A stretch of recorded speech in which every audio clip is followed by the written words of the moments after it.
Here it is, the big kahuna, the behemoth. Oh, Mark, you are muted. Not a good start. No, I wasn't talking. I was That was amazing, I dude. was letting you go off the hook by also trying to show my excitement. Obviously a fail. It's a podcast. Very well done. Talk, Mark. Yes, talk. It's a podcast.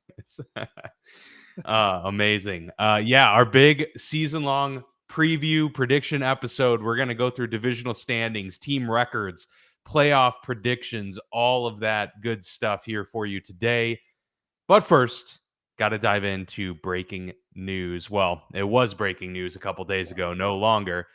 Micah Parsons on the move from Dallas. So the saga there finally comes to a close after this entire offseason long drama that has been unfolding. Jerry Jones finally either caved or decided that it wasn't worth the struggle anymore, shipping him to the Green Bay Packers, much to your chagrin, I'm sure, for 2 first-round picks, next year's and 2027, as well as defensive tackle Kenny Clark. What do you make of the news? Were you surprised to see that he was on the move in general? Was it the timing? Because I certainly have some thoughts on that too. I thought that Dallas backed themselves into a corner. I think when you decided to pay Dak the second time, we all knew at that point in time, you can't keep all three. You can't keep Dak, CD, and Micah. Unfortunately, I think for a lot of people and Dallas fans, I feel like if you truth seared them, they would agree with this completely. Micah probably was the one you'd want to keep most of all of those three. The absolute elite defensive player just going into his prime at 26 years old, a complete game wrecker. And now that you have an elite weapon, with CeeDee Lamb and an aging and very expensive quarterback with no game wrecker on defense, it feels a lot like, we talked about teams like the Steelers and other teams where you're paying guys because you're going all in. And it's like, well, if you pay Dak that much money and you pay CeeDee Lamb that much money, you've got to be going all in. And this feels like the Cowboys are not all in. And so it's a weird, I think, move as far as that is concerned. But it's like they backed themselves in a corner. They couldn't do it all. And so they chose offense over defense. Maybe it was because Micah just didn't play into Jerry's game. Good for Micah if that's the case. I think Micah is going to be very happy in Green Bay. I think he's going to realize very quickly, like, wow, this is the anti-circus. This is true culture versus glitz and glamour fake culture that Dallas has. And I think you're going to see a guy who's going to have probably a borderline Hall of Fame career, and he'll go into the Hall with a G on his helmet. And that is devastating for me and the Vikings fans and the Lions fans. But if you're Green Bay Packers, just really quickly, I think, listen, they're picking in the late teens, 20s every year because they're a really well quality run organization with a great head coach and a really up and coming quarterback who they believe could be a top 10 quarterback by the end of the year. Certainly he's paid. He's a top 5 quarterback paid wise.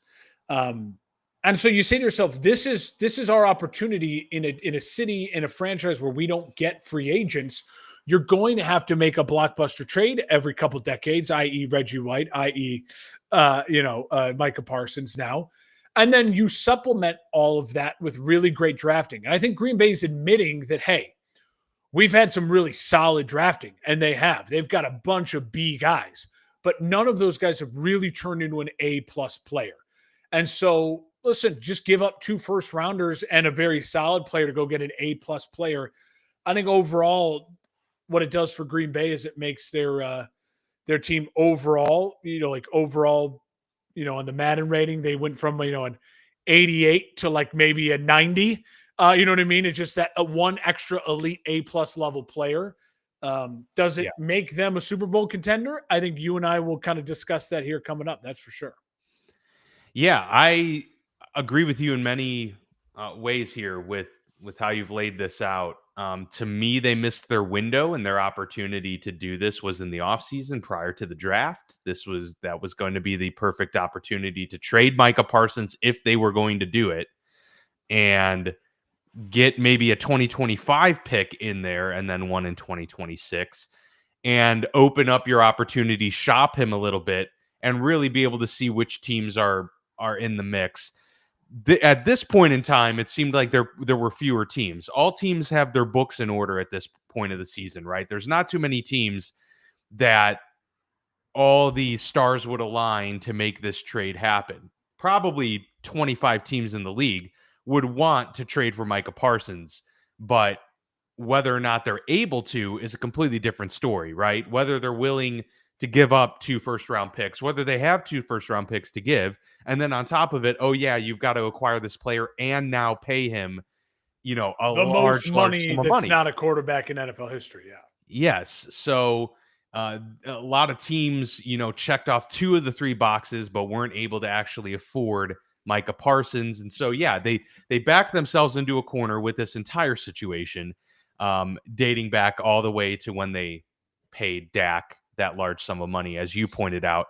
I disagree in terms of the order of which. I think I would still choose CeeDee Lamb over Micah Parsons if I had to choose between who I'm paying, because I think wide receivers are, A dime a dozen. I agree. I think you can find a wide receiver. a CeeDee Lamb level wide receiver is not a dime a dozen. But to your point, I think you could really say it's 1A or 1B in a lot of those decisions. But at the end of the day, the Packers, it was a great move for them. They improved just enough to really make them, that much better of a week in, week out threat, especially now that they can have some confidence on the edge. Rashawn Gary, we know, is a really talented player.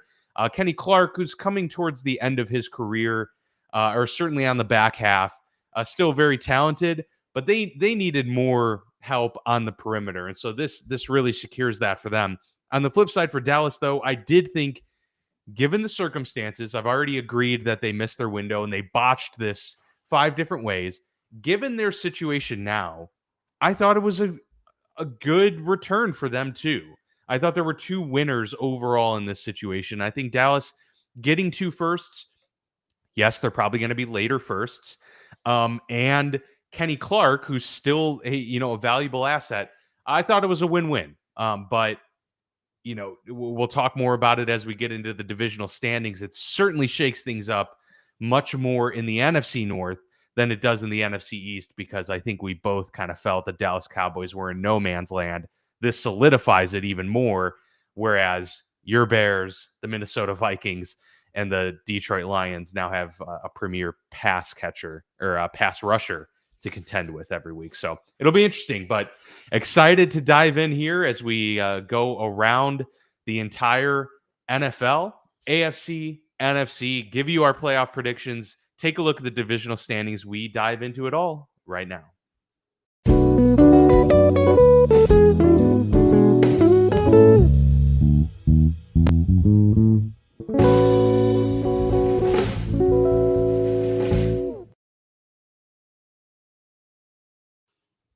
All right, chomping at the bit. We both, spoilers a little bit. We both discussed right before we came on here. Mark and I don't know what we've picked for the divisional winners. We don't know any of it, but we did talk about how it was a little bit difficult, especially on the NFC side of things, to leave certain teams out of the playoff picture, and noted that neither of us have a 14-win team on or better, a 14, on the 15. table. Yeah. So no 14, 15, 16, 17 win teams in contention this year. So that's just an interesting tidbit before we dive into this thing. Yeah, I think in the AFC, it was certainly hard to leave 1 or 2 teams off. In the NFC, it felt like I'm leaving 4 teams off, maybe, that I'm just like, yeah, but if things break their way, I'm not going to be shocked. I think the one preface I'll have for my own list before we jump into it is, I will just say this. This is the year, truly, I think you base these predictions off if everyone's healthy, right? When you're looking at that week 14, 15 games, and I'm picking between Niners at Rams, I'm not thinking that the Niners are missing 2 offensive linemen and Brock Purdy has an injured rib or whatever. You know what I mean? You're thinking, okay, they're at home. It's December. Maybe you take a weather into account a tiny bit, maybe momentum of where a team has kind of got some wins in a row. Yeah. But otherwise, you're taking it as like they're all healthy. And I think in this exercise, what I learned is if every team is healthy in the NFC, there is a lot of just B plus, B minus teams that on any given Sunday, I'm like, shit, why could they not win that game? That they absolutely could win that game. And I think so. You're going to see a lot, I think, break in the NFC in different ways. I fully expect my predictions to be off in the sense of like, yeah, because there's going to be 2 or 3 injuries to where I'm like, hey, that team is going to win 9 games and barely miss the playoffs. Maybe they're the one that gets injured and they end up winning 4 or 5 games. I'll look like an idiot based on my prediction, but it's like, well, man, no, I truly think if all the pieces are there for a lot of these teams in the NFC, you're going to see some really competitive football. I don't see a ton of teams throughout the league that are those 2-win, 3-win teams. And just as like I don't see a lot of the top end 14, 15-win teams. I think there's a lot of parity in the NFL going into this year. There is absolutely. And it's worth noting too that aside from injuries, there could just be major surprises.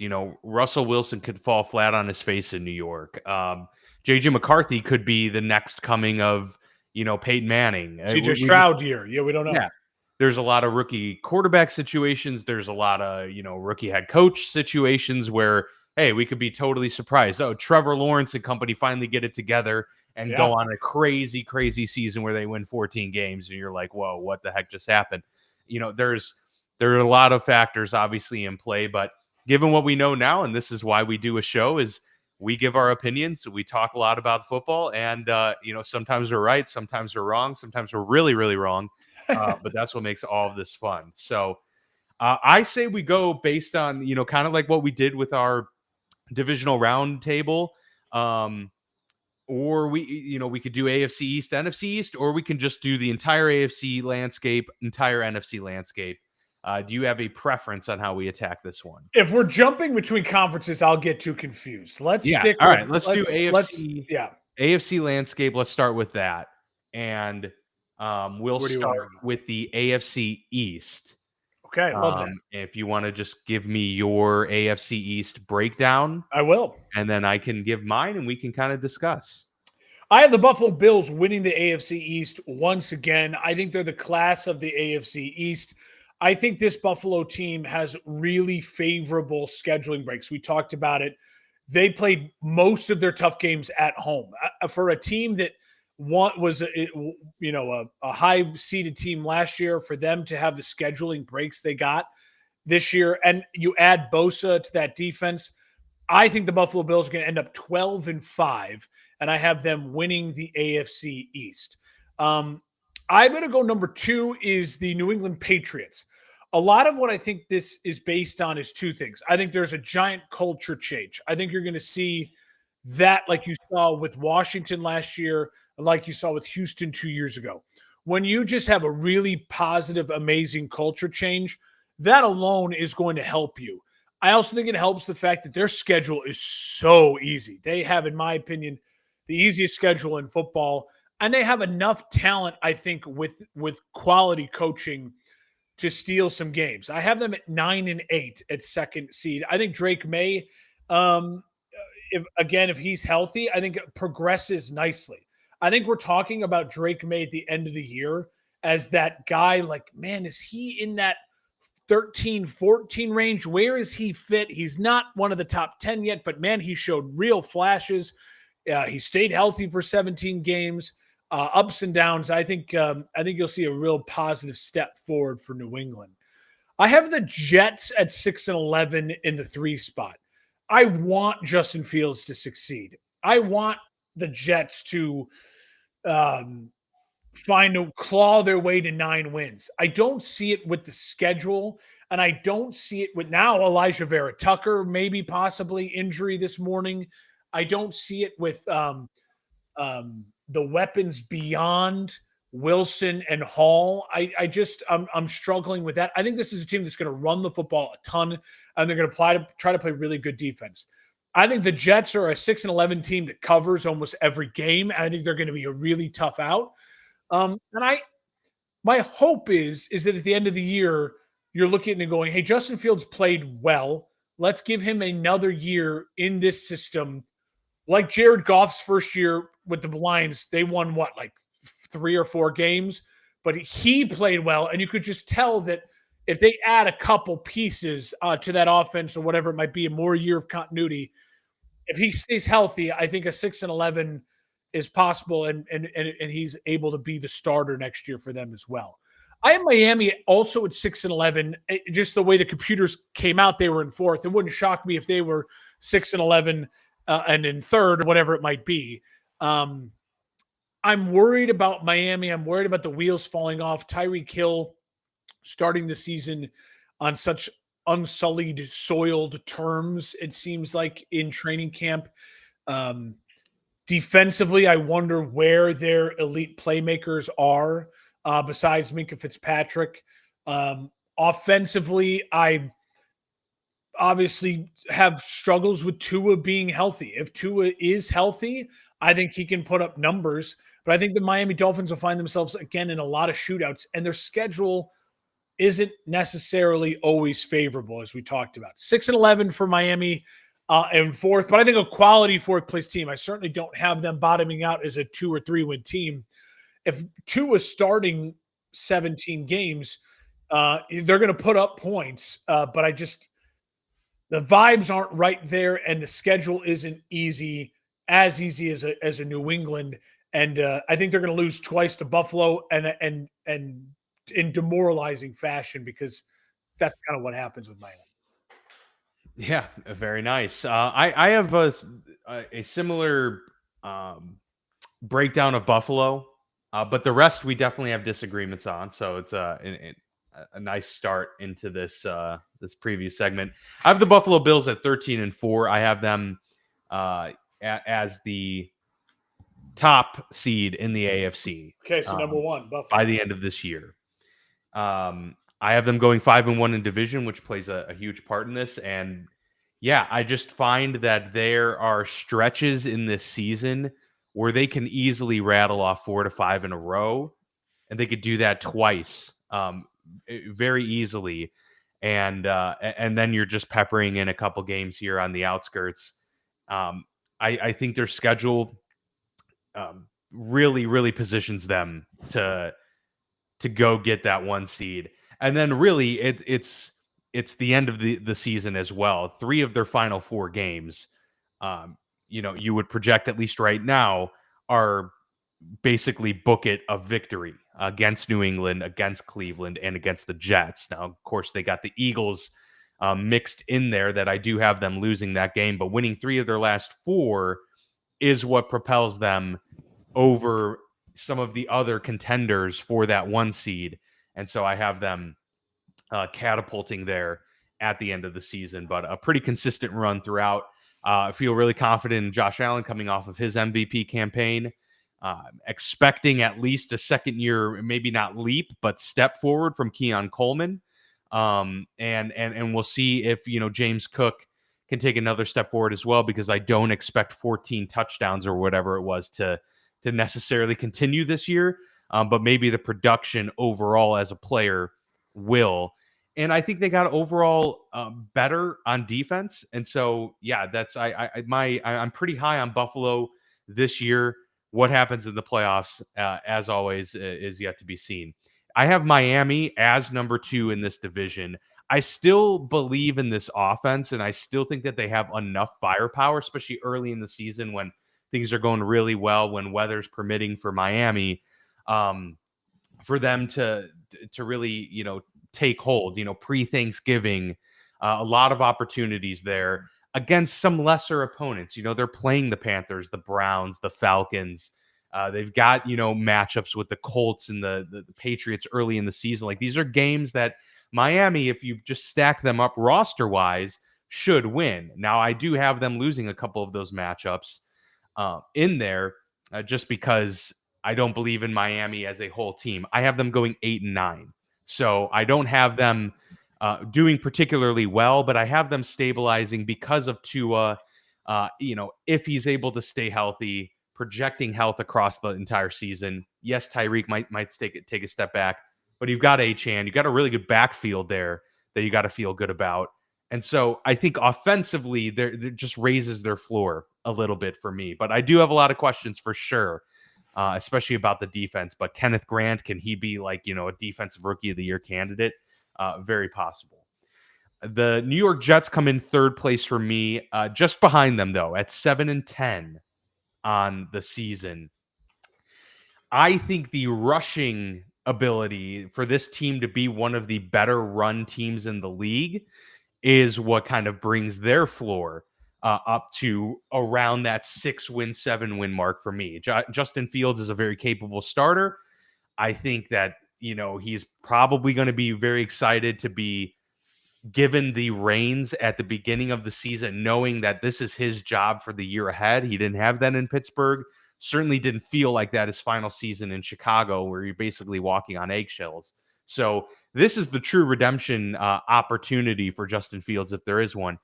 Don't know what we're going to get, out of the head coach. Don't know what we're going to get out of this defense that is stacked, but Robert Saleh's gone. What's the defense going to look like? I still think that floor looks pretty solid for them, and I think they're going to really run the ball very well with not only Breece Hall, Braylon Allen, but of course Justin Fields. The Patriots come in, and this was one of those teams. I think there's about 3 teams that I didn't feel great about where I had them. 6-11 season for me for the Patriots. But I will caveat that with I think it's a promising 6-11. I think they are in a lot of games and lose a lot of close games. I think that's how Mike Vrabel is going to coach this team. I think they're going to be able to play spoiler potentially at various points of the season. Mark, this really just boils down to not having the Jimmies and Joes. I just think at the end of the day in the NFL, scheme plays a huge factor. Coaching plays a huge factor. But a lot of times, man, it really just does boil down to, do you have the guys?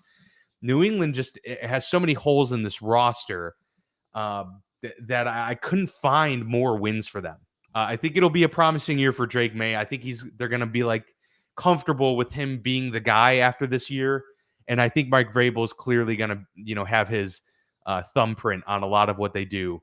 But again, maybe after next year, they get a full offseason and draft with Mike Vrabel to really start turning the corner. I just don't see it being this year. So I think that's really interesting. The fact that you and I have like a 3-win swing on New England means there's going to be a lot of other discrepancies throughout this rankings. Yeah, right. Because New England has an easy schedule. So that means, in my opinion, I think they beat some of these other lesser teams. In your opinion, I think you're going to pick maybe a Carolina to have beaten a New England versus. So I think that's going to show up. We're going to see some, already exciting to see that we're going to have some different records. I think Dan, and this is funny because I have them starting the season 3-1. Oh, okay. And then just running into it's very possible, like a lot of issues. Well, you know what I mean. Where then a team starts high and you have a lot of young players, and things taper off. I mean, the end of their schedule, their last like 6 weeks is pretty tough. Like the Bengals, the Bills, the Ravens, and then the Jets in Miami are, not. And that's where I have New England. I definitely have New England trailing off for sure late in the season. I think, Dan, the pressure for Drake May is oddly different than the pressure for Caleb and McCarthy and Penix. Because if you look at Caleb, because Vrabel didn't come there for Drake May. Well, that's a great point. I wasn't going to make that point. That's a really great point. But I do think the pressure the point I was going to make is that Penix, Caleb, and McCarthy, well, we'll exclude Jaden Daniels, they all have a bevy of offensive weapons to work with, right? Yeah, that's true. They have the people you should say, you got guys. What are you talking about? You got guys. Now, Penix's offensive line, I don't know if I trust it 100%. And with McCarthy, I don't know if their offense of mindset commits to the run as much as maybe Ben Johnson's going to look to do. it was Chicago, and then obviously what Atlanta would do with Bijan.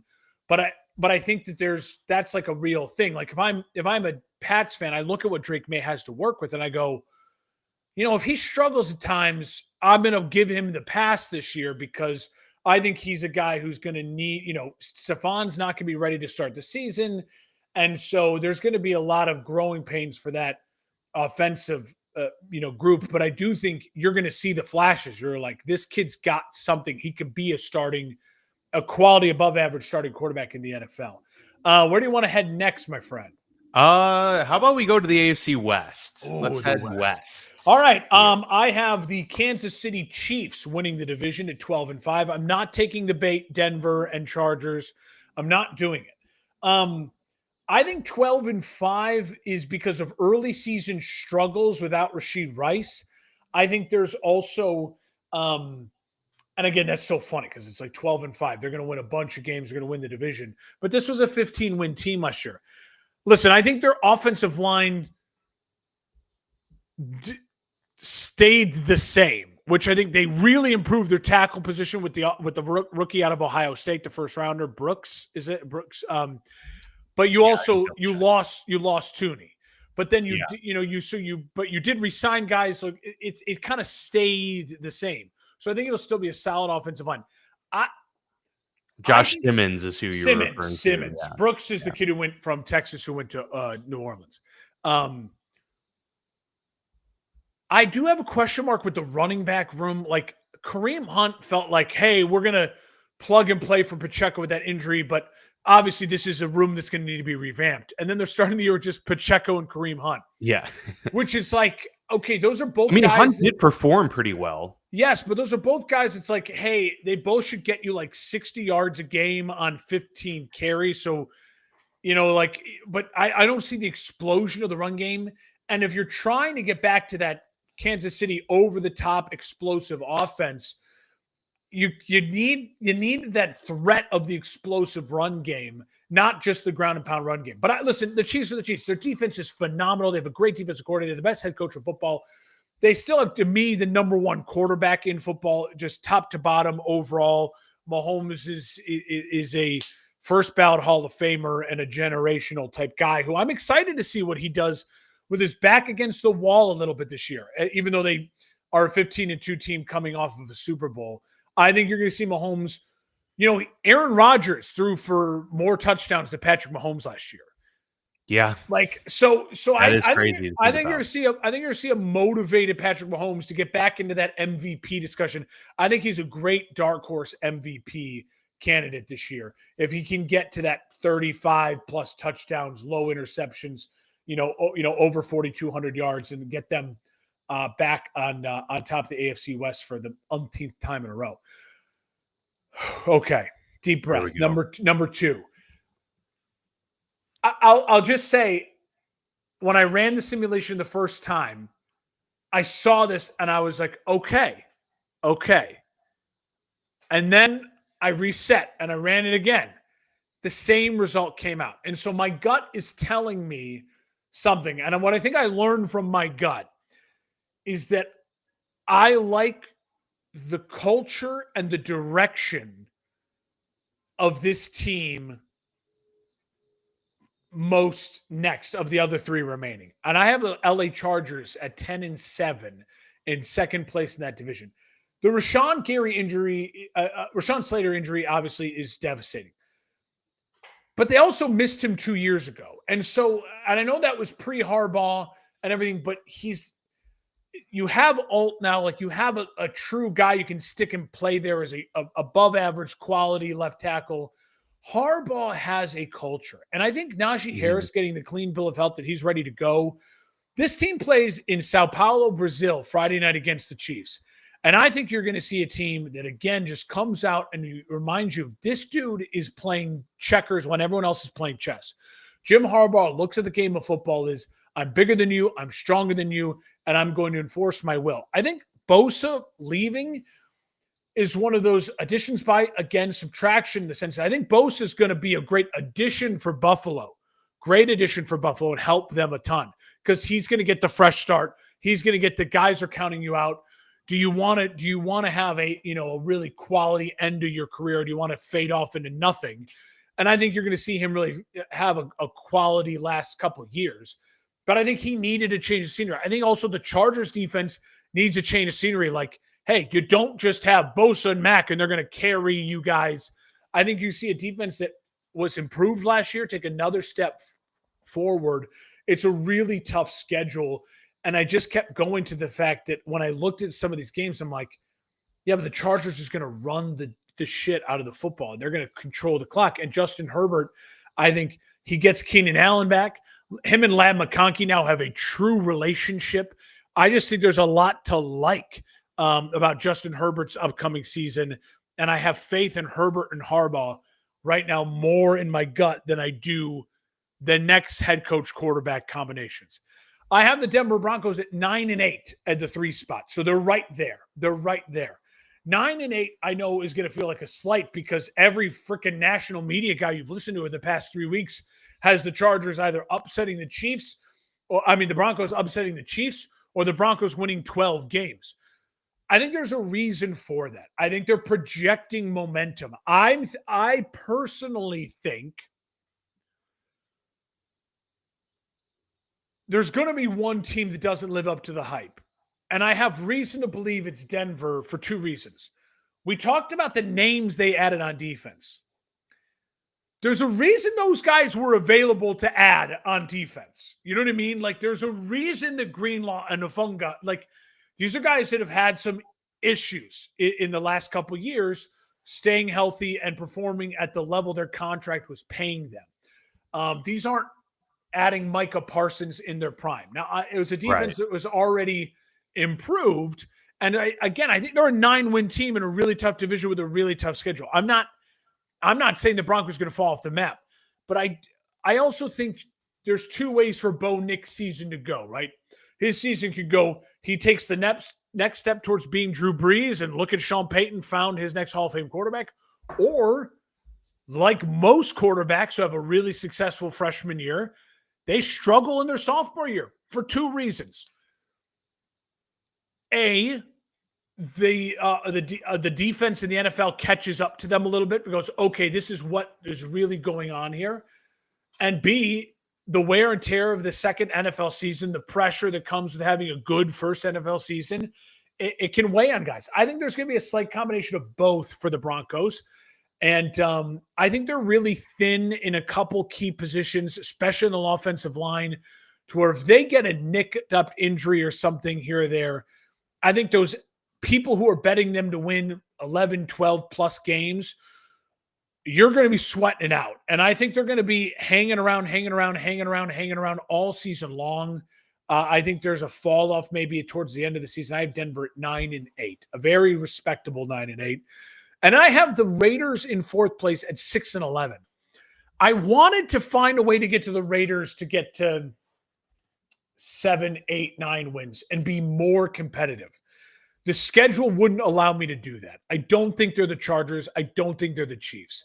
I don't even think they're the Broncos. I think this team could struggle to find 2 wins in division. I really do that. I think they'd be extremely lucky if they found 2 wins in division.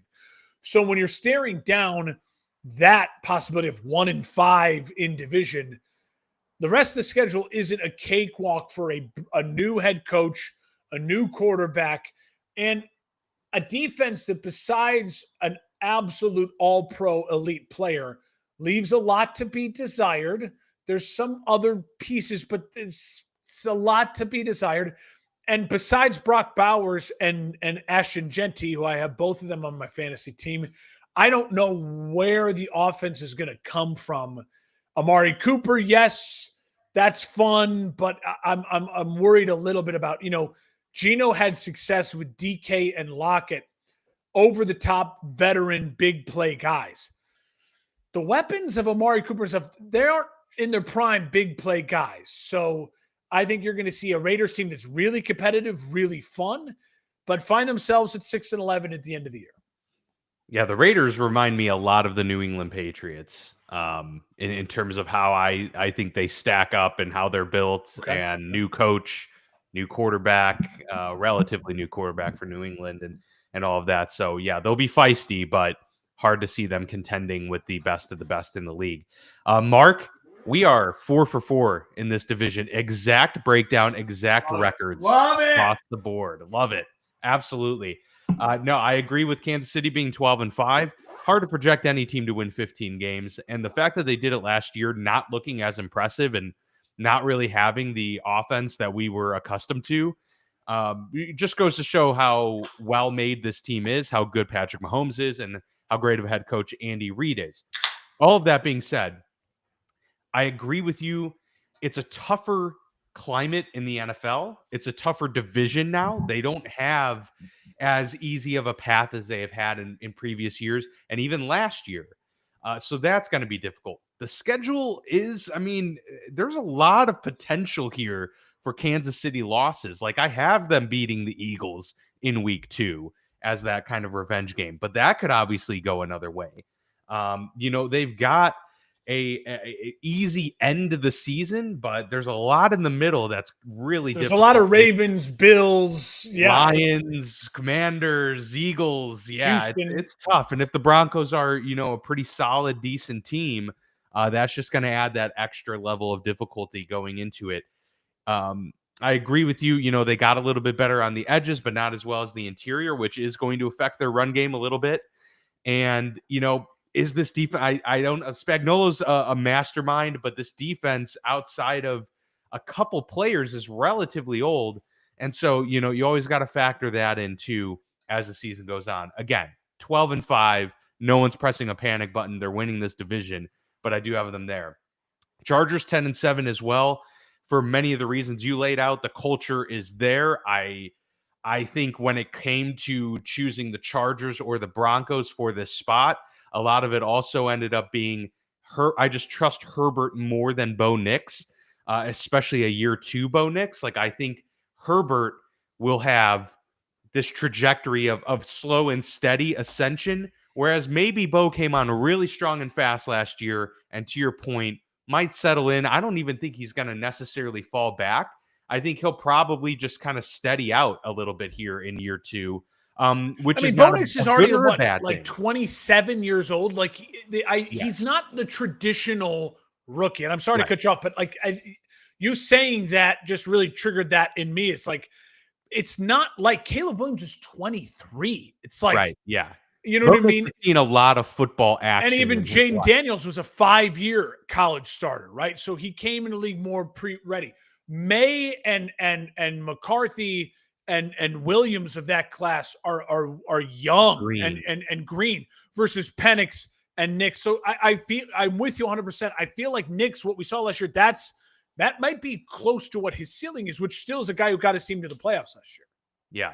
Yep, absolutely. And it's really, their schedule is also tough, but it's doable, but it's bookended by easy games.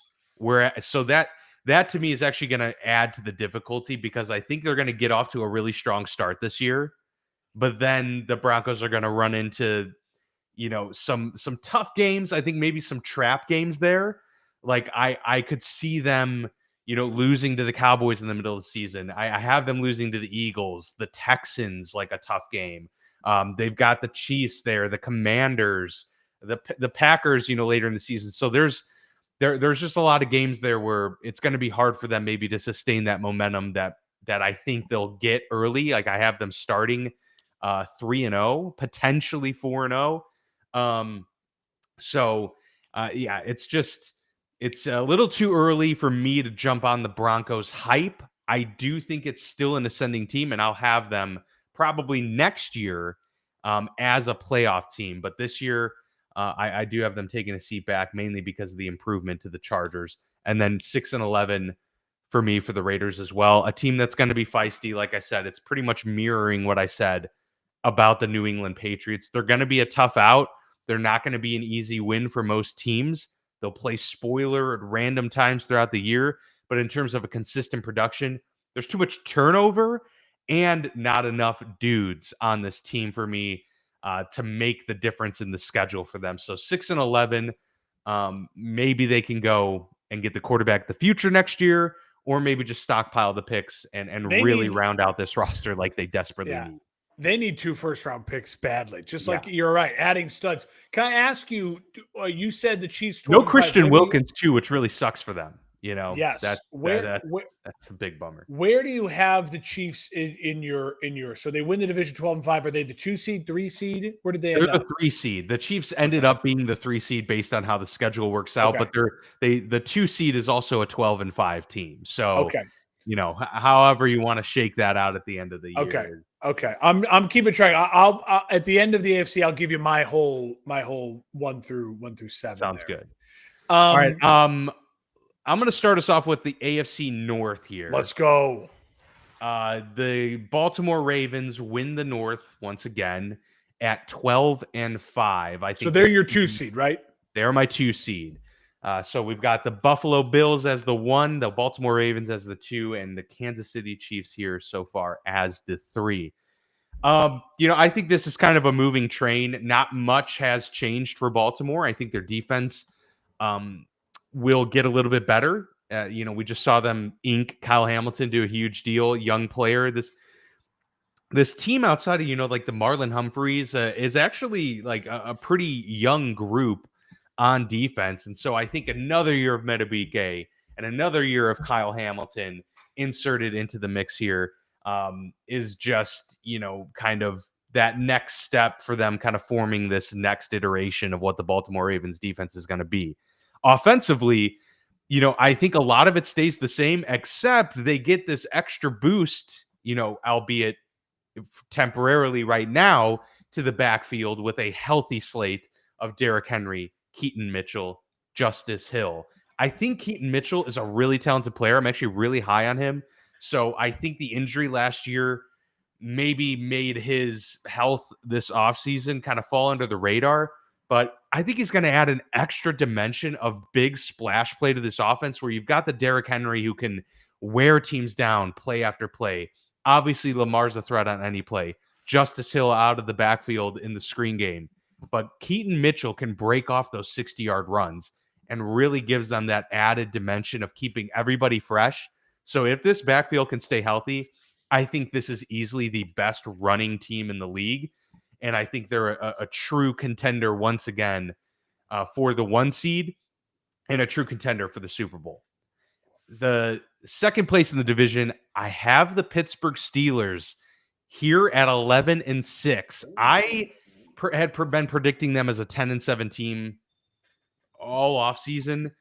The more and more I've thought about it, the more and more that I've seen, some of the moves they make. Like, I honestly think the Jonnu Smith addition impacts this team. I think drafting Caleb Johnson impacts this team to where I'm a little bit higher on this offense than I thought I would be.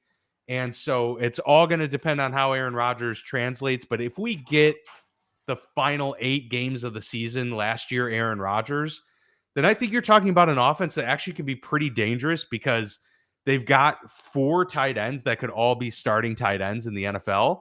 And I think that's going to pose matchup problems. Like, if they're smart, they'll be able to play schematic chess with the addition of also just having dudes that can beat you down. So they should be able to run the ball much better this year.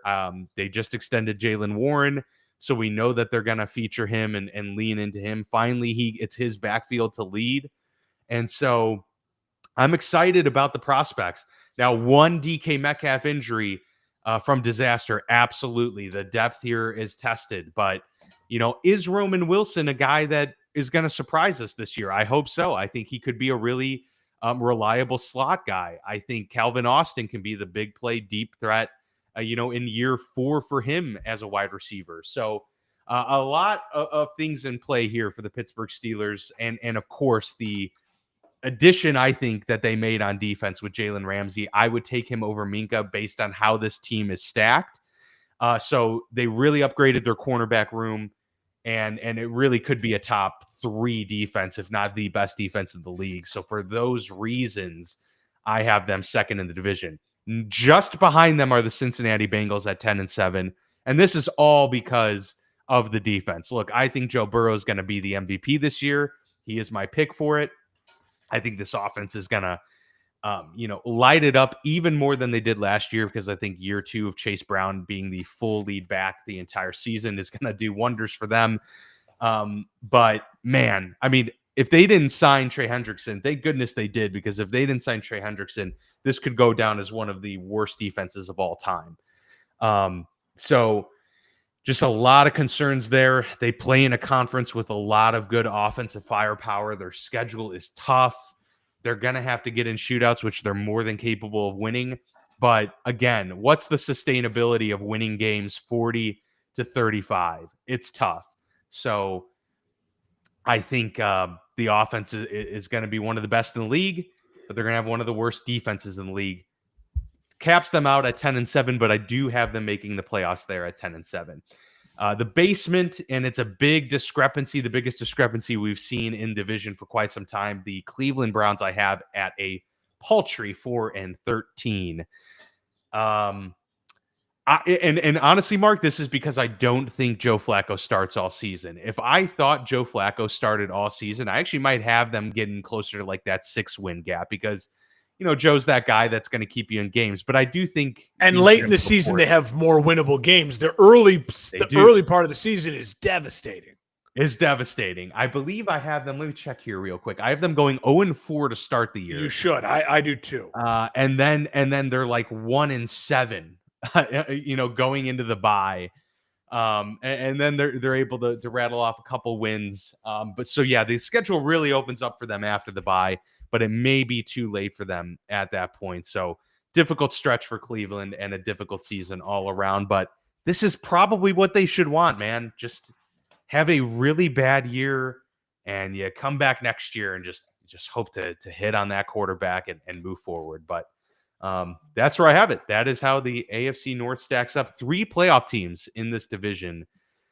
So yeah, definitely high on the division as a whole, except for the Browns, and we'll see how it shakes out. But yeah, what are your thoughts on those predictions? I'm right there with you. The Ravens 12-5. I think they get it done. This is the best and most consistent regular season football team in the NFL. They are as sure a bet as can be to be extremely good during the regular season. I don't think that much changes. I think Roquan Smith's going to have a really big bounce back year. He had a tougher year last year. Kind of heard the chatter, the noise. He's in shape. I think he's going to play a crucial part of that young up-and-coming defense, as you said. Then I think you turn offensively. I think you nailed it. The running back room, if they're all healthy, is a nightmare to deal with. And then you remember that Lamar Jackson rushed for 900 yards last year. Yeah. And if he's healthy, he'll put up at least 800 yards rushing again. It's a nightmare to handle. And I think the tight ends are healthy right now. Well, they likely is not. Mark Andrews is healthy, though. But he's healthy. You have Zay Flowers. You have Hopkins. Like, you have people now for Lamar has built a relationship with, and has reliable targets. I think the Ravens are a juggernaut. I think it's a no-brainer that here we are through 3 divisions. And what are we already talking about?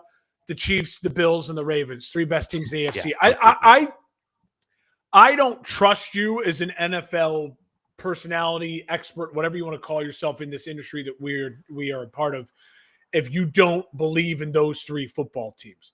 History, roster, quarterbacks, everything points to those 3 teams once again deciding what happens in the American Football Conference.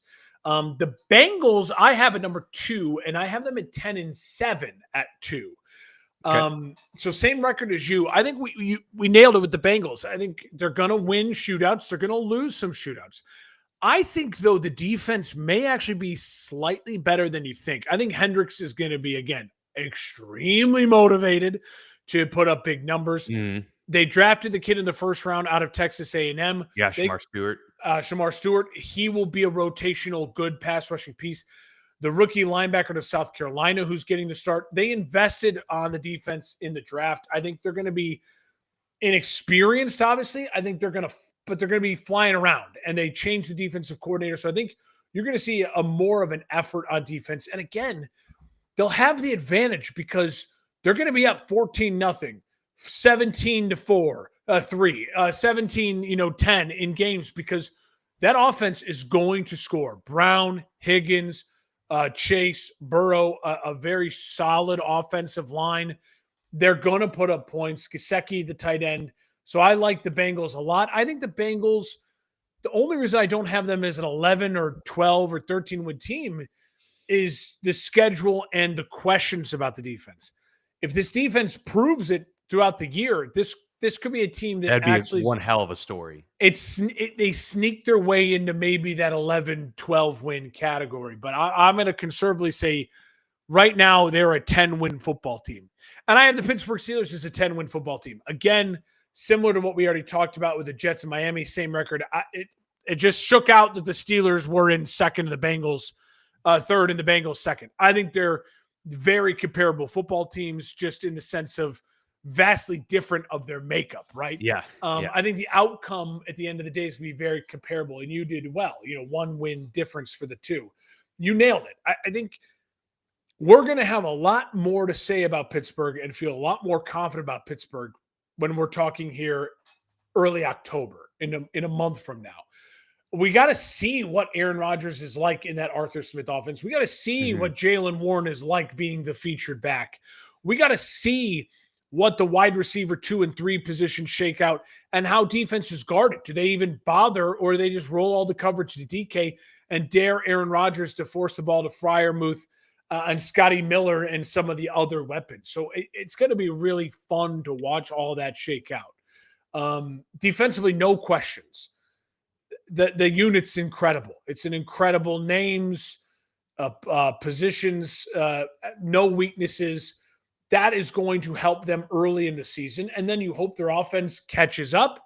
And the problem is, like the NFC North, the AFC North, it's just a battle. Every week you really think, now we can go on a 2-game win streak, 3-game win streak. And you're like, no, here's the Ravens. No, here's the Chiefs. No, here's the Lions. And so it's just really, really tough. Again, I think they're a really, really good and dangerous 10-7 team that by the end of the year, I think a lot of people will be looking at the Pittsburgh Steelers going, shit, that's not the matchup we want wild card weekend. We don't want the Pittsburgh Steelers. So do you have them in a playoff spot? I will tell you. I'll tell you there. I'll tell you there at the end there. Okay. And then the Browns at 4-13. I had the Browns at 4-13. Same thing. Again, it's brutal early, and then it's really winnable late. Again, if Joe Flacco starts the whole season, they probably do end up with closer to 6 wins because there's talent on the roster. The problem is they're gonna abandon ship, which they should with Flacco when they're 1-7, and then it's gonna be Dylan Gabriel for 3 games and Shedeur Sanders for 3 games, and God only knows what that will look like. That could be 0-6, and they could be a 2-win team, or who knows, when you have easier opponents, they could squeak out some wins with Jerry Jeudy, Njoku offensively. If they figure out the running game late in the season with that solid offensive line, and then a defense that's led with Myles Garrett and a couple other pieces, not playmakers, but pieces. And Myles Garrett might be the best defensive player in football. 4-13, I think, is the reasonable bet. I wouldn't bet them to win 6 or more games, but I certainly wouldn't bet them to win 3 or less. But I could see all of that happening with them. For sure. All right, take us to the South and take us home for the AFC. Yeah, this is the division where I made a choice. After my first run, 2 things stood out to me. One team had too many wins, and I was like, Mark, you're picking with your heart and kind of what you want to happen. And the other team had a bunch of losses, and I was like, you know what? I didn't pick with my heart. I just picked on I don't trust this freaking team at all. And so I stuck with one and I made changes to the other.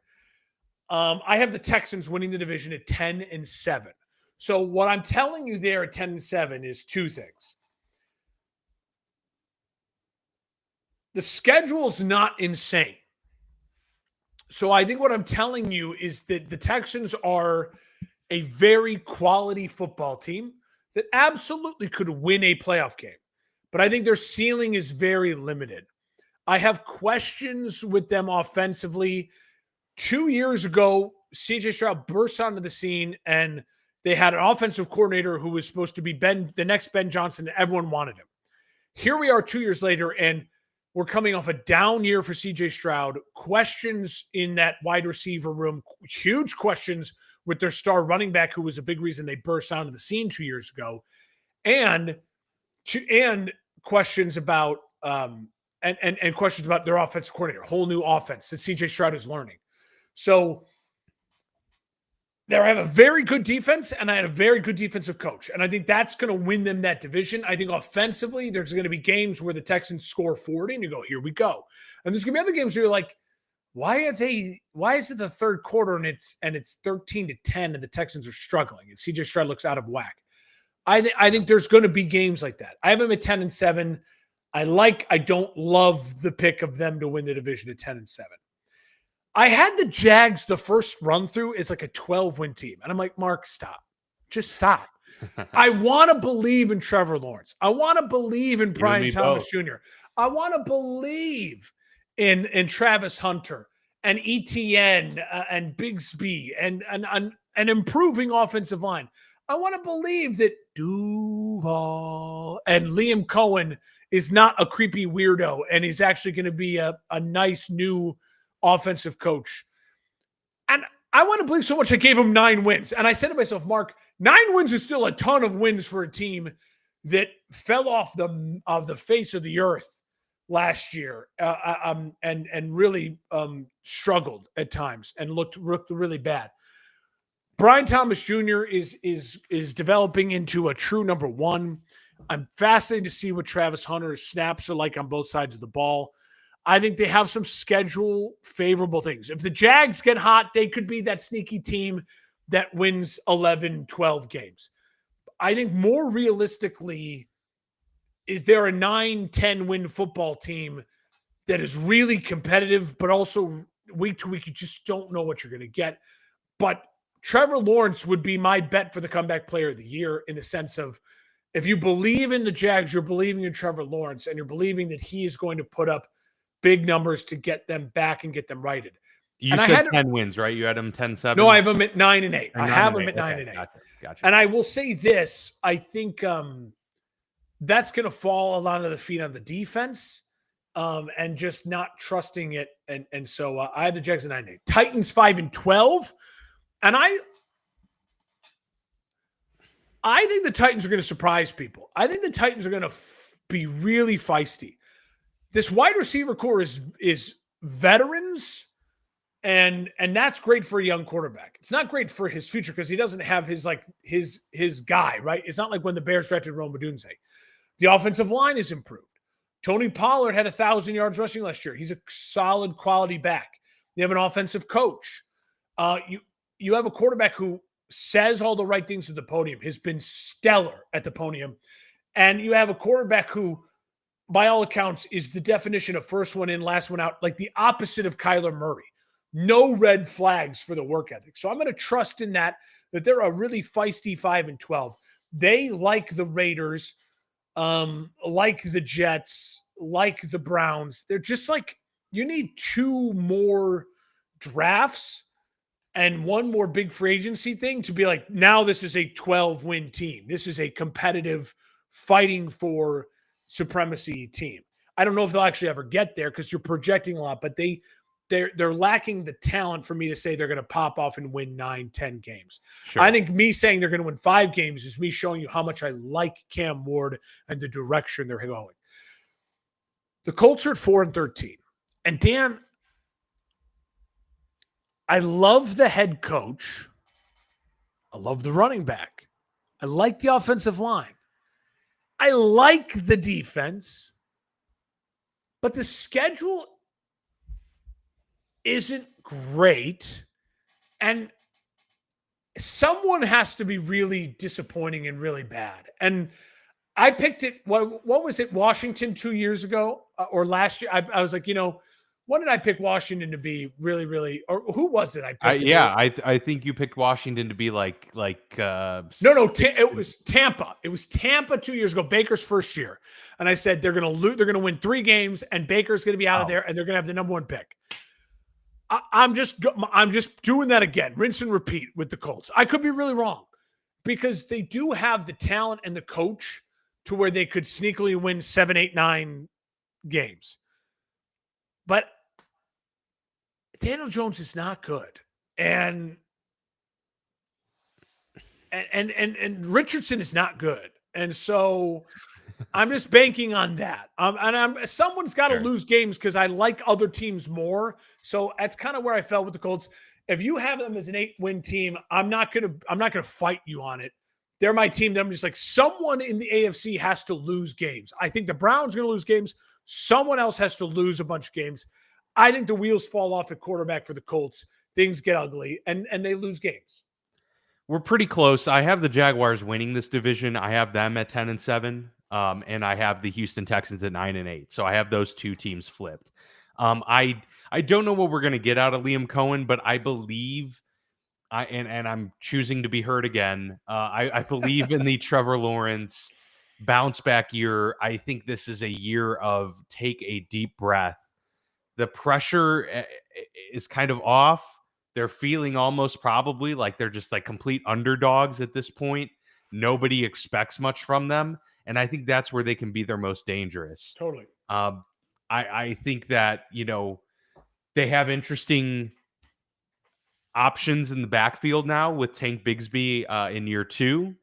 I think Brian Thomas yet again is set to be one of the best receivers in the league. He already kind of proved that last year. And then you enter in a Travis Hunter that can absolutely break games wide open with one touch of the football. I just really like what they have going there.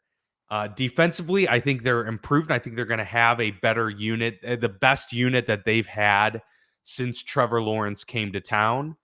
And so I think a lot of that sets them up for a calming season of 10-7, nothing crazy, but they get the division and they're able to get back to the playoffs once again. The Houston Texans at 9-8. Yeah, I'm not really confident in. I wonder if if we were way too high on CJ Stroud after his rookie year, and we're just, everybody was saying, look, this is incredible. And then we saw him fall back to earth. I don't think he's as great as what they projected him to be after his rookie year. And I don't think he's as bad as he was last year either. He's somewhere in the middle. And I think he's going to be a fine quarterback and maybe flirt with being top 10 in the NFL. But I don't ever see him being a top 6 NFL quarterback. And with all of the injuries that they're dealing with in the wide receiver room, is one of these rookies, Noel or Higgins, gonna be a top guy? Maybe. We'll see. It wasn't a great wide receiver class. What are they going to get out of the running back room? I think Nick Chubb has it in him to be a candidate for comeback player of the year as well, but we really don't know what he's looking like. And if he doesn't look good, there's a possibility that Joe Mixon might be out all season, and then you're really struggling. And then, yeah, I just don't think the schedule is easy enough for them to just kind of cakewalk through some of these maybe growing pains that I think they're starting to feel here on this team, and kind of getting past the honeymoon phase, if you will. So I think it's really close, but I'm going to give the edge to Jacksonville. And then it's really kind of pick your poison. I have Indy and Tennessee both finishing at 5-12, but I think they look very different as well.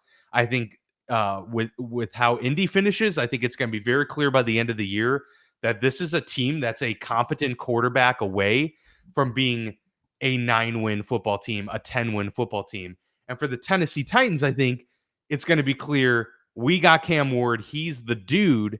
And we got 5 wins because of him, not despite him. And we just need now a lot of picks to round out this roster around him. So 2 very different pathways to getting to 5-12.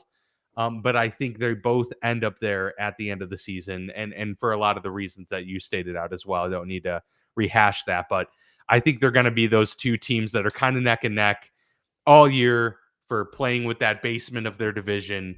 And it ultimately shook out that Indy was 3rd and Tennessee was 4th, but could happen either way. Okay, so are you ready for my 1 through 7 playoff Yeah, teams? let's hear it. So what you got 1 through 7 here? I have the Chiefs at 1. It shook out that the Chiefs, the Bills, and the Ravens all were at 12-5. And again, Yeah, I said it to you before we started recording. I was shocked to see no one made it to that 13-14 wins. I think part of that is when you're going through this and you're doing it as an exercise and you're picking every single game on this great website you sent me, you end up um like appreciate it. Cole's a big Chargers fan, so hey, San Diego Superchargers. They will. What you end up though is saying is you kind of looking at the standing as you're going like, ooh, that's too many wins. Like I think at one point in yeah, time I had the Bills at like 9-1. Now they could be 9-1, but my mind starts to go, okay, I probably gifted them a win where they should have had a loss. So then that sure. next week rolls around, and you're like, oh, they're playing the Patriots. I'll give the Pats a win here, even though I don't think when we get to that week, so I have it goes Chiefs, Bills, Ravens. I'm totally confident with that, all at 12-5. Doesn't matter. Switch them around. Oh, those are the three best teams in the division, bar none. I have the Texans at 4. You would have the Jags at 4 Mhm. because you have the Jags winning. So now let's both kind of go through our wild card.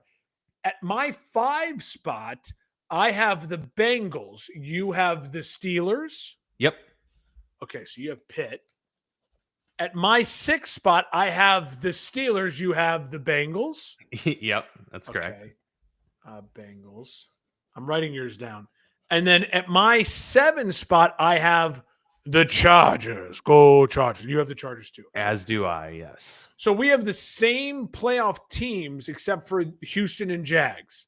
That's the Yep. only change. Same Only playoff change. teams and slightly different seeding. Slightly different, but nothing drastic because we have the same division winners. Yeah. Except for the Houston and the Jags. All right, why don't you pick an NFC and let's jump into it. All right. Yeah, I'd love to start with the NFC East here. Let's get right to it. So I do have the Eagles repeating as division champs, 12-5 this season. A little bit more of a difficult run I think they're going to have this year than they did last year. They went on that just like insane run. And I don't think life is going to come as easy for the Eagles. I think the league is slowly starting to catch up to them. But they still just have way better dudes. I mean, they have A.J. Brown and Devontae Smith and Dallas Goedert. Saquon obviously had a fantastic, unbelievable year last year. And Jalen Hurts, has proven to be in that conversation for one of the best quarterbacks in the league. So I think a lot of that, is going to carry over. Their defense is still going to be unbelievable. Top 5 unit once again, probably one of the best front fours you're going to see in the NFL. But their schedule, it's maybe I would have had them at 14 wins, given a different setup and situation. But kind of a bumpy start for them. I mean, they get the Chiefs, they get the Rams, they get the Bucks early on.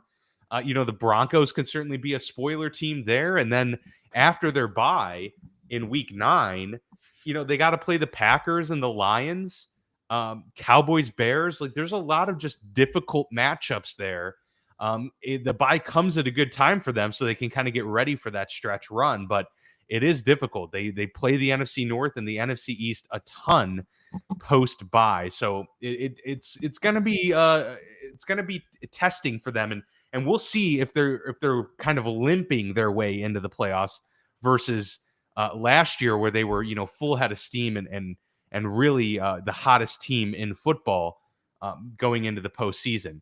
I have the Washington Commanders in second place at 11-6, so very close to kind of how this division shook up last year, where they were nipping at the heels. And I actually have them beating the Eagles on the Eagles' home turf at the finale of the regular season to get them to 11 wins and secure that spot. And it's you have questions about, is there going to be any sort of sophomore slump, not just for Jaden Daniels, but Dan Quinn and just this new iteration of the Washington Commanders in general. But I think we saw enough from Jaden Daniels to know that he's a really good quarterback, and they've got a lot of talent to work with there, and it was clearly gelling how they had hoped, or maybe even better than they had hoped going into the season.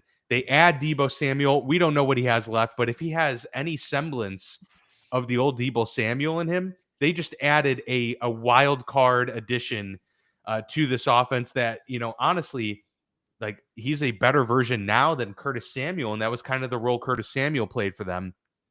They ink Terry McLaurin, so he's coming back. They've got, a young, probably the most talked about young running back right now that's rising up fantasy draft boards is Bill Krosky Merritt, Jacory, but he likes to be called Bill for some reason. And Austin Eckler back there. So there's a lot of exciting pieces here on offense, and defensively, it really boils down to Dan Campbell's scheme, or Dan Quinn's scheme, than it is just amazing players. But I think that he showed to be a good enough coach to overcome some of those things. So yeah, I have them kind of being a repeat of last year. Where I have things falling off is next with the Dallas Cowboys. 6-11 for this team. And I wish I should have gone back to look. I don't remember where we had them last year, but I know we both had them. I think we both had them like 9-8, 8-9. Yeah. But I really have the wheels falling off. And now with the Micah Parsons trade, I mean, my goodness, it's that defense is in a rough shape. They inked Deron Bland, but I believe Trayvon Diggs is still dealing with a potential contract or injury dispute of some sort there. Other than that, they've got nothing on defense. So they're going to have to be in quite a few shootouts, I project. And now that they're not going to be able to rush the passer, I don't believe nearly as effectively, that's going to put them even in more up against it. Offensively, can they contend? Look, adding George Pickens, I think, definitely adds an element to this offense they didn't have last year. So yes, that will help them. But I don't. What are they going to get out of this running game? I mean, Jaden Blue? Who's going to be the guy? Is Javonte Williams really going to have that backfield all to himself all season long? I don't think so. And there's a reason guys like Sean Payton, who can make most running backs work, was willing to move off of him. So I think their run game is going to struggle. I think they're going to have more big plays with CeeDee Lamb and George Pickens, but I don't think that's going to be enough for them to sustain success, because they're going to need a consistent run game and they're going to need a defense to keep them in games. And I don't think they're going to get either coming into this season. So I have them at 6-11.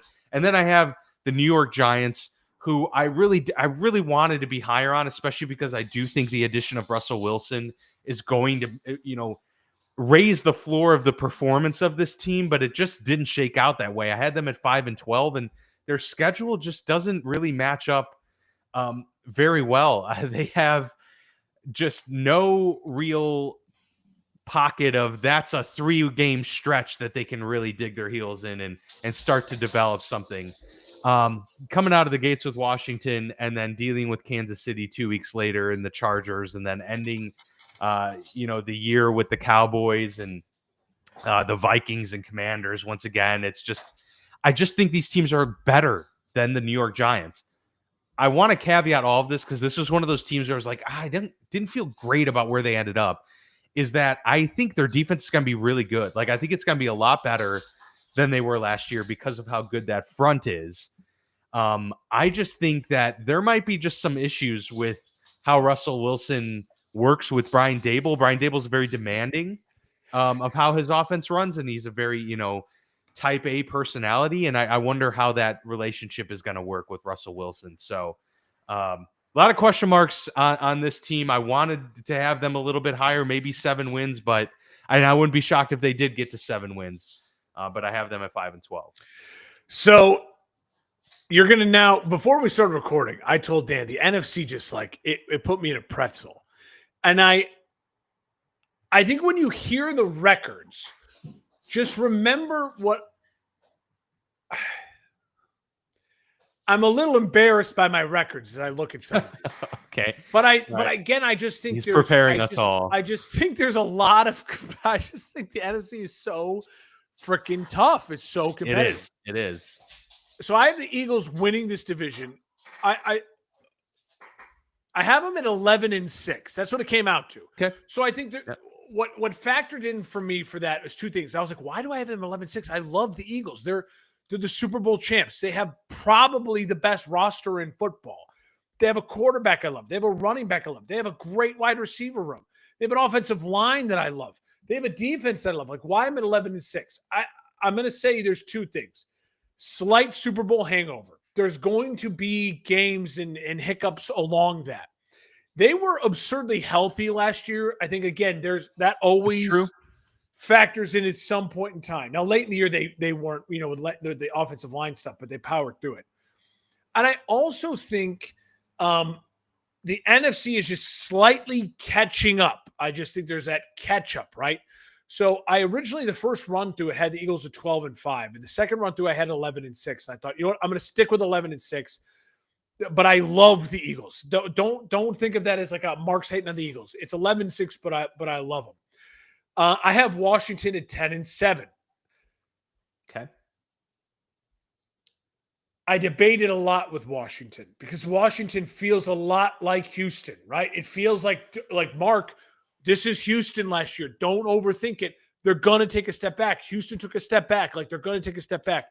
But when you look at what they actually added with Deebo Samuel, with signing Terry McLaurin and getting him happy, and then obviously Jaden in year 2 in that system, I was like, I don't think it is Washington. I mean, I don't think it is Houston because I think Jaden is special in the sense where Stroud is very good.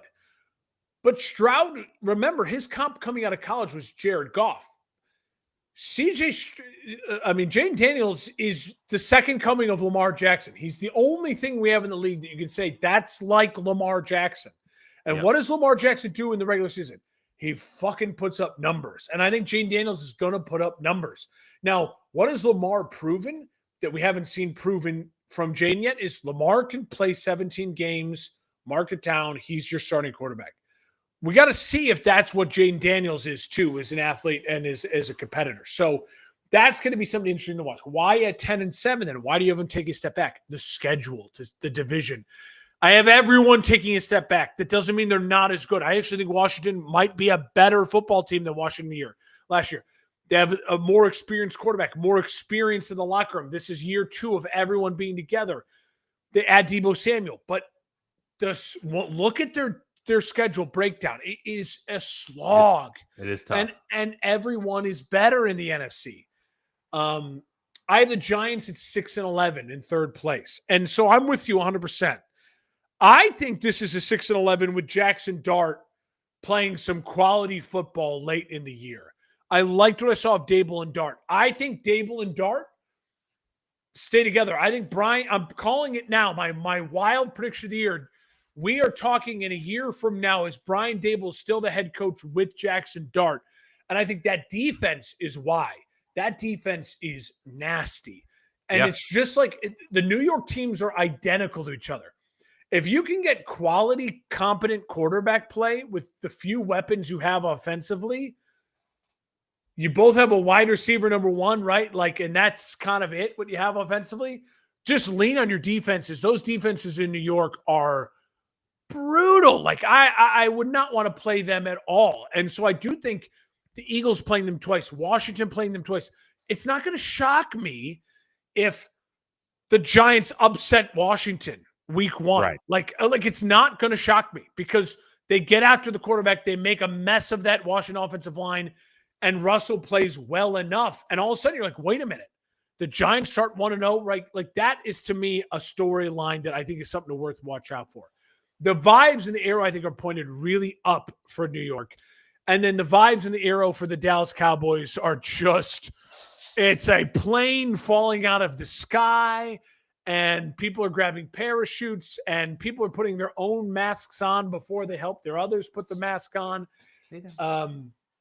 What I'll say about Dallas is, I'll say that at 5-12 for the Cowboys in 4th place, I could be wrong. Like, they have Pickens and CeeDee Lamb and Dak Prescott, so they could be the Bengals of last year, where they actually win 8 games and they're feisty as F. But that's me believing that Schottenheimer, right? Yeah, that's a good point too. like I know that Taylor can manage shootouts and that. Like I've seen him do it. I don't know. I think there's going to be so many days we turn on First Take or Get Up, and they're going, "What is Brian Schottenheimer doing with 3 timeouts still in his pocket?" And then what? It's like, or he had no timeouts. I can see Stephen A. Smith going, laughing, wearing the Cowboys hat, going like, "This dude don't know what he's doing." Like I can see those headlines where it's like, yes, they're capable of scoring 40 every game if the running game figures itself out. And that's another huge question mark with Schottenheimer and Dak. And Dak's another year older, coming off of more dinged up injuries. Is he capable of doing 4,500 yards and 35 touchdowns? Yes, I think. Like, it's going to the wear and tear gets to people. Brady and the Mannings and the people who played into their late 30s and 40s, they deceive us, right? There's a reason they're the outliers. There's a reason why Drew Brees was the outlier. I don't know if Dak is capable of doing that. Now we're getting on the wrong side of 30 in a wrong way for a $60 million man. I think the wheels come off in Dallas at 5-12. So there you go. Yep. No, I totally see it. I get it. Yeah, we're pretty close here in the NFC East, all around. I'll let you pick our next destination. We're headed down to the NFC South, Dan, and a team that I love. I love this team. I've always believed in their quarterback since he arrived, and their head coach as well. I've always said he's a veteran head coach. Especially 2 years ago. Like 2 years ago, I believed in the head coach and quarterback. The Tampa Bay Bucks, I have them at 11-6 and winning the NFC South. Again, 11-6. You say, God, you don't like them. I love them at 11, but 11-6. I think I will be really shocked if I see a 13-win, 14-win NFC team. I really will. I just think that the NFC is full of a bunch of teams that arrows are pointed up, and you're going to get a lot of kind of week in, week out. Like, we're going to be talking, I think, throughout the season, like, how did they lose that game? Well, that team they playing is up and coming, and they're feisty or whatever it might be. But I have the Bucks at 11-6, and I think the weapons are insane. The wide receivers, the running back, the offensive line, and Baker. The question mark is third OC for Baker in 3 years. My gut says it doesn't matter because Baker's made it work. Defensively, there's still enough there, and they drafted and added some pieces to where I have faith the way it's working in Tampa. I'm not going to rock the boat. I have Tampa at 11-6. I really wanted this to be the Panthers at 2. Just let you know, I wanted it to be the Panthers. All right. It is the Falcons. Falcons make it. At 7-10. I have little faith in the rest of this division. Clearly. As far as competing for a playoff spot, I don't think any of the rest of these teams are going to be in the discussion week 15, 16 on. And I know you're saying, well, okay, so explain Tampa then. I mean, explain the Falcons then, because Bijan Robinson, Drake London, Kyle Pitts, Michael Penix Jr. I'll explain them. I don't have a veteran leadership on defense. I have a Raheem Morris who is track record is what? What's his track record as a head coach for me to go, Raheem Morris? I got nothing. And I have a defense that is lacking the leader, the soul. The Bears stole the soul of that defense away in Grady Jarrett. Where is the soul of that defense? Where is the playmakers on that defense? And then, Dan, I think when you get 17 games of Michael Penix Jr., you're going to get 17 games of Tua Tagovailoa light. I mean, healthy Tua. That's who he is. That's his ceiling as a quarterback in this football, in the NFL, in my opinion. And so I know they have a ton of weapons. Tua's got a ton of weapons. I don't see it as a consistent way to win, and I don't trust Raheem Morris. I think they're going to be in shootouts because I don't trust their defense and I like their weapons. But again, it comes down to it. I don't think they hold a candle to Tampa. And I think then the Panthers are feisty enough to steal a game from them. So then all of a sudden you're 3-3 in division at best. And I don't love a lot of their non-divisional games as far as the matchups go for Atlanta. 7-10. Panthers 6-11 right there. I think the Panthers at the end of the year is the ceiling of what the Panthers are. I mean, I think losing Adam Thielen is going to hurt. That wide receiver core is young, and with Bryce Young tightrope walking confidence and his NFL career, that's not great. Yes, Chuba and the offensive line is nice, but again, they're young defensively. The arrows point in the right direction. I just didn't find 7-8 wins for them. Both times I ran the simulation, I knew my heart was saying, like the Panthers, like what they're doing. And both times they were 6-11. So I'm going to trust that that's where my gut falls on them. Would it shock me if they get to 8-9 wins? A little bit, because I think then what I'd be shocked by is that Bryce Young becomes Tua Tagovailoa plus. You know what I mean? He's Disney plus. Like he became that guy. Truly week in, week out, that guy. 250 yards, 2 touchdowns, and interception week in, week out. Maybe that happens. I'm not betting on it to happen. I'm a bet for them to be 6-11. I have the Saints at 4-13. I couldn't find the Saints as a 2 or 1 or 3 win team. I found them as a 4-win team because I do think I like the coaching staff. Chris Olave, Alvin Kamara, they have guys. They improved their offensive line in the draft. And then defensively, it's old, but they have they have Cam Jordan. They have their spiritual leader. It wouldn't shock me if the Saints find their way to 5 wins, and Saints fans are pissed about that because they want to have the number 1 pick to find their quarterback. But if you listen to where my records are shaking out, 4-13 puts them with the 2 other worst records I have. They very well could end up with the number 1 pick at 4-13. I think they're a feisty 4-13 because of the weapons they have, and I like Kellen Moore as the head coach. I think he gets a leash. I don't think he's a one and done head coach. I agree with you on that front for sure. I think he gets the leash and he'll get the opportunity to bring the quarterback he wants in there in New Orleans. I also have Tampa Bay at 11-6 atop this division. Let's go. A lot of continuity there. Baker Mayfield coming off a 40-plus touchdown season, 4,500 yards. I don't see any reason to just not believe in this passing offense. Bucky Irving now will get probably the full reins to be the lead back, which he should have been early in the season last year. It took them a little while to fully commit to him.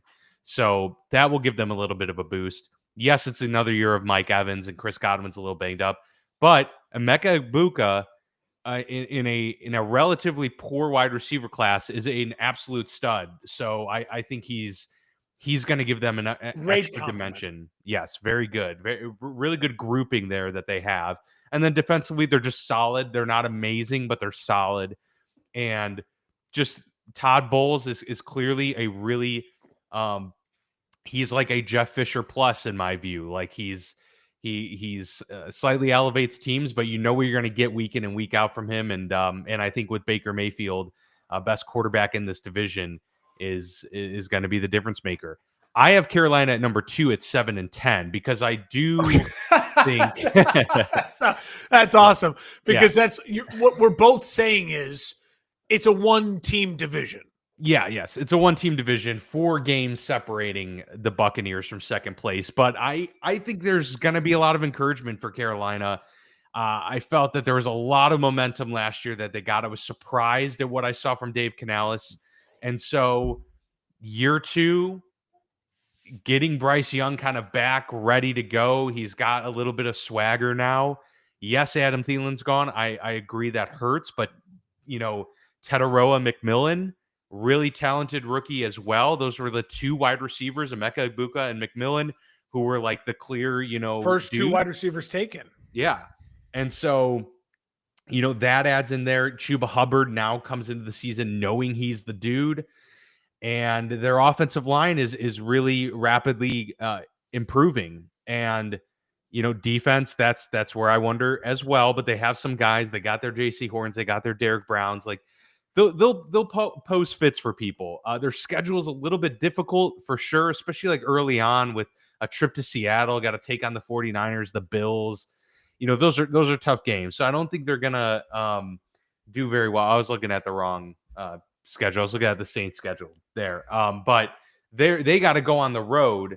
The Panthers do the first 2 weeks of the season, and then the middle of the season they take on the Bills, the Packers. Oh, and then sprinkle in all those division games. Then here come the 49ers and the Rams. So yeah, it's a tough way to find them wins. I think it's going to be a hard fought 7 wins for them, and I think it's a bright horizon by the end of the season for Carolina. I have the Falcons at 5-12. A lot of the reasons you stated, and I think they have really good weapons. This is really just me not thinking Michael Penix is going to be the guy. I never root for players to not pan out. Like it'd be great if they all did. But if I'm gonna attach myself to one take when it comes to the last year's quarterbacks or this year's quarterbacks, I think it's going to be that I don't think Michael Penix is going to be the guy. Not to mention this defense is really, really young. I don't know what I'm going to get week in and week out. This shaped up to be the floor that I saw them at, so I don't necessarily feel great about the 5 wins. I could see them being right there with Carolina at 7. Carolina maybe having the edge in tiebreaker, but this is just kind of how the schedule, panned out for me, Mark. Tampa right out of the gate, Minnesota. I have Carolina beating them in Carolina in week 3. Then they got the Commanders and the Bills and the 49ers right after that. Tough start.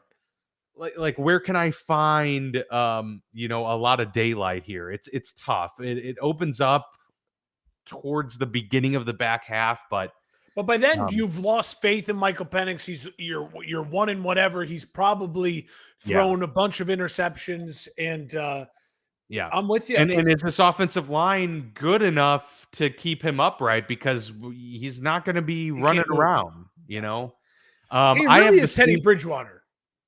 Yeah, I could see that. Absolutely. Yeah. I have the Saints at 3-14. I do have them, nearing the basement here in the league. We're one game off. I don't know. I'm really curious. Like, I don't know at all what to make of Kellen Moore. So this will be interesting to see. Spencer Rattler was probably the call that would raise their floor slightly. And they do have dudes, but I just think a total package. I think this team is just due for a reset. I think they're going to have really kind of just have a lot of aches and pains throughout the year. They're going to switch between quarterbacks probably a few different times, just try and figure themselves out. And by then, it's probably just going to be a little too late. But this will position them, to have a top pick in the draft next year. And so, yeah, that's where I have them. Yeah, shaking out. I think we see it. It's really funny. We see it the same. I think Falcons fans, they have a right to be, hey, you're hating on us or whatever. You show me in that schedule where you feel confident the Falcons can make it above 500 through those first 7 weeks. I just don't see it at all. And then, listen, we all know how the world works. If you are struggling that badly with a young quarterback and your record's that poor, it's probably because he hasn't been playing great. So, unless you're losing every game 44-45 and he's throwing a bunch of touchdowns, which he's not that guy. You're gonna lose confidence. You're gonna get frustrated, and you have a defensive head coach, and you'll argue about, is he the right guy for this young quarterback, and blah blah blah. I think the Falcons could become a storyline, and then they reel off some wins and make it respectable at the end of the year. But then you're in this kind of no man's land. So I think they're a really interesting team if they can buck the trend that we're predicting them to go through. Yeah. All right. For sure. You want to? I'm going to take us. Let's go to the NFC West. Let's go. We'll end with the North. Rams win this division for me. The biggest question is Matthew Finally, Stafford truly healthy? I told welcome, you welcome. I have to come back around. I have to come back around. Welcome. I did on the Bills, and I'll do it on the Rams. Yeah, the big question is Matthew Stafford truly healthy? And if he's not, then we've got, we can toss a lot of this out. Then there'll be a 2-win team. Yeah. If we've got Matthew Stafford with what I would say is a much improved receiver core, I think Devontae Adams now versus Cooper Kupp of last year is still a big difference. So adding him with Puka Nacua, Kyron Williams still there, Blake Corum now in year 2. I think he's a talented young running back. They've got a lot of pieces here to have a lot of success. We already saw last year that they battled through a lot of adversity, including a very young and inexperienced defense, and completely surprised us all. I think it's the Sean McVay effect. And so we gotta buy into it once again. 12-5, and it's a tough 12-5 because their schedule's not the easiest, but it's also not super tough because there's pockets where you can rattle off 4 in a row. And so I think they're going to be able to do that a couple different times this year and really set themselves up to lead this division. I reluctantly am having San Francisco here at number 2. I really, really don't know what we're going to see out of them. I have them at 11-6. It's a very, very cautious 11-6 because, as we know, the wheels can completely fall off on this team as we've seen in the past. But Christian McCaffrey appears fully healthy. I think with Juwan Jennings, taking that next step forward, Ricky Pearsall year 2, George Kittle primed for a big year, I think. Brandon Ayuk will return to this team, I would think, at some point mid-season, and that could just give them that extra boost that they need too. And defensively, it's still pretty solid, albeit growing in age and getting up there, just like their offensive line too. But I feel like this is their ceiling, but I also feel like their floor is like right around here too, like 9 wins, unless that, barring injuries, right? I think that they've just got too many playmakers to where a true bottoming out won't happen unless McCaffrey goes down and Kittle goes down. Then we're talking a different ball game. So I have them right there with the Rams, but taking second place. I have the Seattle Seahawks at 9-8. I think it's going to be an up and down year for this team. I think Sam Darnold, we're going to see come back down to earth, but maybe not to the levels that we saw him with the Jets or, with his run around, Carolina, etc. But I don't think it's going to be nearly as good as we saw last year. And I made that known when we talked about our, kind of team previews. So I think they're gonna have some growing pains for sure as they get acclimated to a lot of newness there. But their defense is going to be pretty decent. I think I like Mike McDonald. I think their run game is really good. How does their receiving core coalesce around Jackson Smith and Jigba? Because if he's the guy that everybody can key in on, you're going to have some issues. So you're going to need AJ Barner, the young tight end, to really come through. And you're going to need some of these other players. You're going to need Cooper Kupp to be reliable on third downs and things like that, just to take the pressure off. We'll see how it happens. But yes, I have them kind of going through ebbs and flows throughout the season. No real dominant stretches, but no real total collapsing stretches either. Just middle of the pack at 9-8. And then I have the Arizona Cardinals at 7-10. And that was kind of tough too, because I keep wanting to feel like this team is on the precipice of making that next step and kind of pushing for a playoff spot. But when looking at their schedule, Mark, it's difficult. The end of the year is just insane. It's a really tough ending. Yeah. And so do I trust that they're just going to get off to this hot start and bank a lot of these wins? I'll believe it when I see it, because I just don't know what to trust out of Jonathan Gannon with Kyler Murray, all of this. But I do expect Marvin Harrison to be better this year, because he wasn't what Malik Neighbors was. And we know the talent Marvin Harrison has. So him and Trey McBride are going to be, matchup nightmares week in and week out. 7 wins is, kind of certainly not their ceiling, but I think 9 wins would be their ceiling, given what we've seen, and maybe their floor could be 6. So have them right around 7. I wouldn't be shocked if they go 9-8 this year and do take that next step forward. But yeah, that back 6-game stretch is not great. So that's where I got them at 7-10. So I had the Eagles at 11-6. I had the Bucks at 11-6. I have the Rams at 11-6, and they win the NFC West. I have a feeling you might know what the next division winner will end up at as well. And Dan, again, I think the records point out to the fact that I think there's a lot of ifs in the NFC. There's a lot of what ifs in the NFC, and there's a ton of rising and floating talent in the NFC. And I think the NFC West, and we'll talk about the NFC North then too, are the two divisions where all 4 teams in each division, talking about 8 football teams, I legitimately think you could make the case are a wild card at least football teams. Yeah. Arizona, and I'll get to them. I have them 4th. I have them at 8-9. Arizona's the one what I'd argue it's there's just too much late. They will need if Arizona sneaks into the playoffs, it's because Kyler Murray does some extraordinary things down to the end of the year. And we've seen that happen. You know, when we were talking about CJ Stroud, Kyler Murray came to mind in the sense that he had that playoff run 2 years ago and it got paid. And the difference between being CJ Stroud and Kyler Murray, where you're like, man, they got talent, and man, they're a quality starting quarterback, and being Allen, Mahomes, and Jackson, is that every freaking year, Allen, Mahomes, and Jackson, they deliver. Now, the argument is, well, Lamar never made it to the Super Bowl. Okay, well, the argument for Stroud and Murray is like, can they make it to the playoffs? That's the level. That's that next level. And so for Arizona at 8-9, I think there's a lot that goes right for them this year.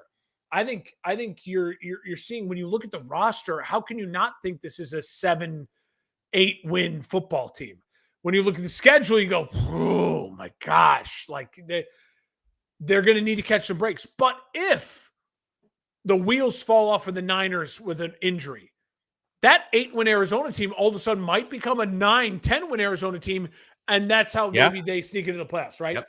So I have Arizona at 8-9. I have the Rams at winning the division at 11-6. Listen, the Rams, if Matt Stafford plays like he did last year, right? If his health is last year's health, the Rams probably are a 12-win team, maybe a 13-win team, because I think they got better with Devontae Adams.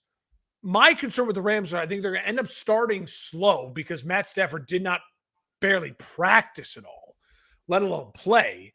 And then the schedule gets tough, right, later in the year. So then it's like once he's playing and they're acclimated, well, yeah, you're going to lose some games, right, even though you have a great young defense and led by Jared Verse, and you have a really exciting offense, a veteran offense.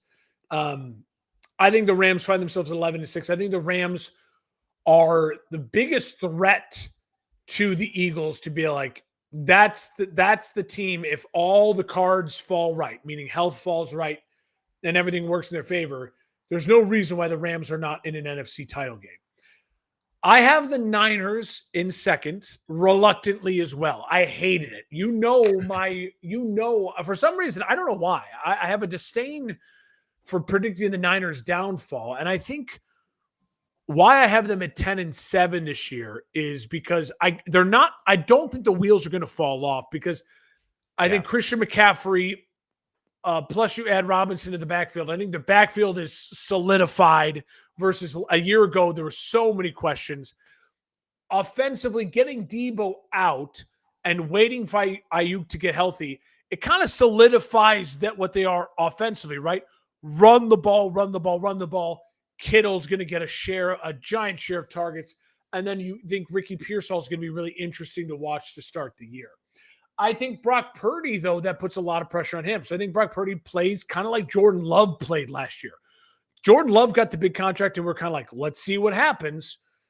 And what happened was like, okay, 20 something touchdowns, double digit interceptions, and okay, you kind of make the playoffs. Like that's what I'm feeling from Brock Purdy, right? Unlike when Lamar got the big contract, I predicted he'd go off and what he'd do, he won an MVP because I think he's a different breed.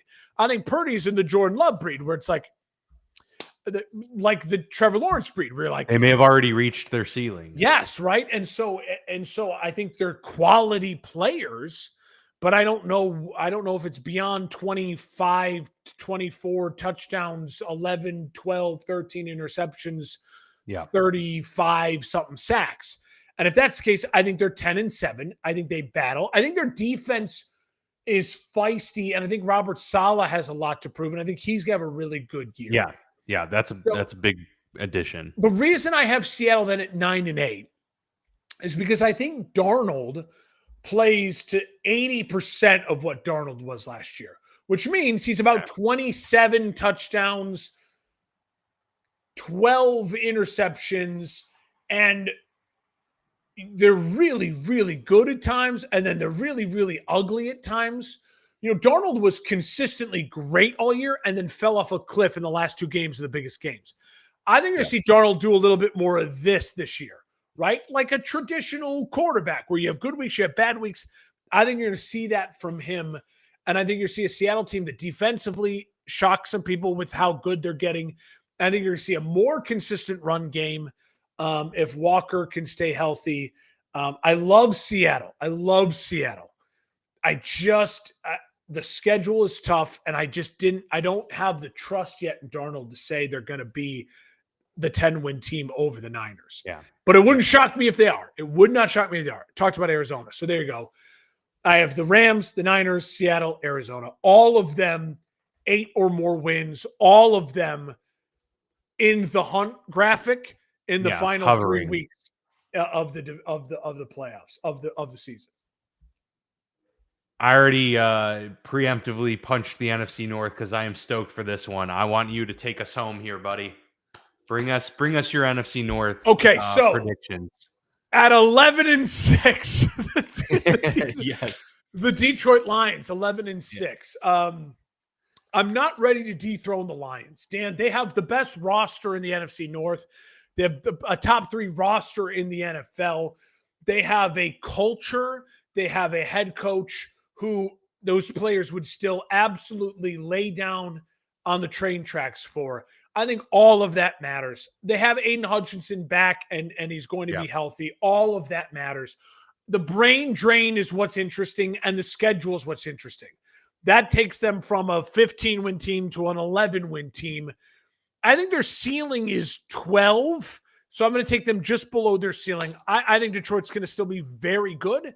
I would be shocked if Detroit loses ugly football games. I don't think they're going to do that. I think they're going to be in every game with a veteran quarterback and all those great weapons. And I think they're going to lose some games that maybe they would have won on a trick play from Ben Johnson where Jared Goff fakes falling down. They might lose some of those games this year. That finds them at 11-6. Here it is. The Green Bay Packers are 10-7. And I did this simulation twice before the Micah trade. I was eager on it. Then the Parsons trade happened, and I had to go back to the drawing board. And that drawing board found the Packers an extra win. It got them to 10-7 for me. And what I think the Packers are in this year's Packers team with last year's schedule is a 12-win team. This year's Packers team with this year's schedule is a 10-win football team who no one wants to play anywhere at any time because they're very dangerous. They're going to be in a lot of football games. I will say this. If I'm a Packers fan, here's my concerns. The wide receiver room is a mess. It's just messy, right? And you hope that your first round receiver Golden shows up and takes the reins, but you have Christian Watkins coming back at some point in time. You still have Dobbs. You still have all of these names floating around. And so that is concerning. It's concerning that your quarterback couldn't go full on during the preseason because of the thumb injury. There's a pressure on him now to really perform year 2 of this big contract. You obviously have a great running back and a very good offensive line. And you have a defense now that's thin. It's got a star. It didn't have a star, but now it's got a star and it's thin. There's no position group that I love when I look at Green Bay's defense. Yeah. But I think their culture, their coaching, and the weapons and the head coach they're a 10-win football team. They're a solid football team. They're a really, really good football team. The pride and joy of Illinois, Bear Down Chicago Bears, are a 10-7 football team in third place in this division. So I have them the same record. It's the Bengals Steelers, the AFC North, the NFC North. It's the Bengals Steelers. They're very similar divisions. Yeah, I think the Chicago Bears have a better 1 through 53 than the Green Bay Packers. But right now, today on September 3rd, I cannot tell you they have a better head coach, and I cannot tell you they have a better quarterback. By Thanksgiving, I may be able to make the argument they have a just as good of a quarterback and a head coach that's just as good, or if not trending to be just as good of a head coach. I believe those things in my heart of hearts. That's why I think the Bears are a 10-7 football team. There's no team in the NFL that objectively 1 through 53 got better than the Chicago Bears. They just did. They stole Grady Jarrett away. They stole Drew Dahlman away from Atlanta. The heart and soul of the offensive line and defensive line, they stole away. And 2 very, very good players. They add a Hall of Famer at guard in Tooney. And then you look at what they do with the offense as far as adding Colston Loveland. That is so much better than what they did last year when they added Keenan Allen, right? Like, you have Roma Dunze year 2 in the system, so he's more confident. And now he's playing in a system where he actually has an offensive coordinator who designs things for him. And you have a quarterback who's being preached at to get the ball out quickly, under 3 seconds. And then you add a tight end who is, by all accounts, the prototype, what you want in the modern NFL from your tight end, to go with the fact that, unlike Atlanta, you already have a tight end there who's the prototype of what you want, like your George Kittle tight end to be, like a blocking fiend and a big physical presence in Cole Kmet.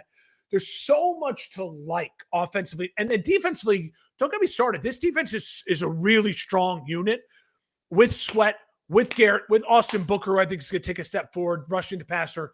The linebacking core of Edwards and Edmonds, plus you have a back end with Jalen Johnson and Kyler Gordon and Kevin Byard. This is a really strong football team at all 3 levels of defense, at all 3 levels of offense. And then I say to myself, do I buy stock in Caleb Williams and Ben Johnson? I absolutely, of course I am. There's no reason for me not to.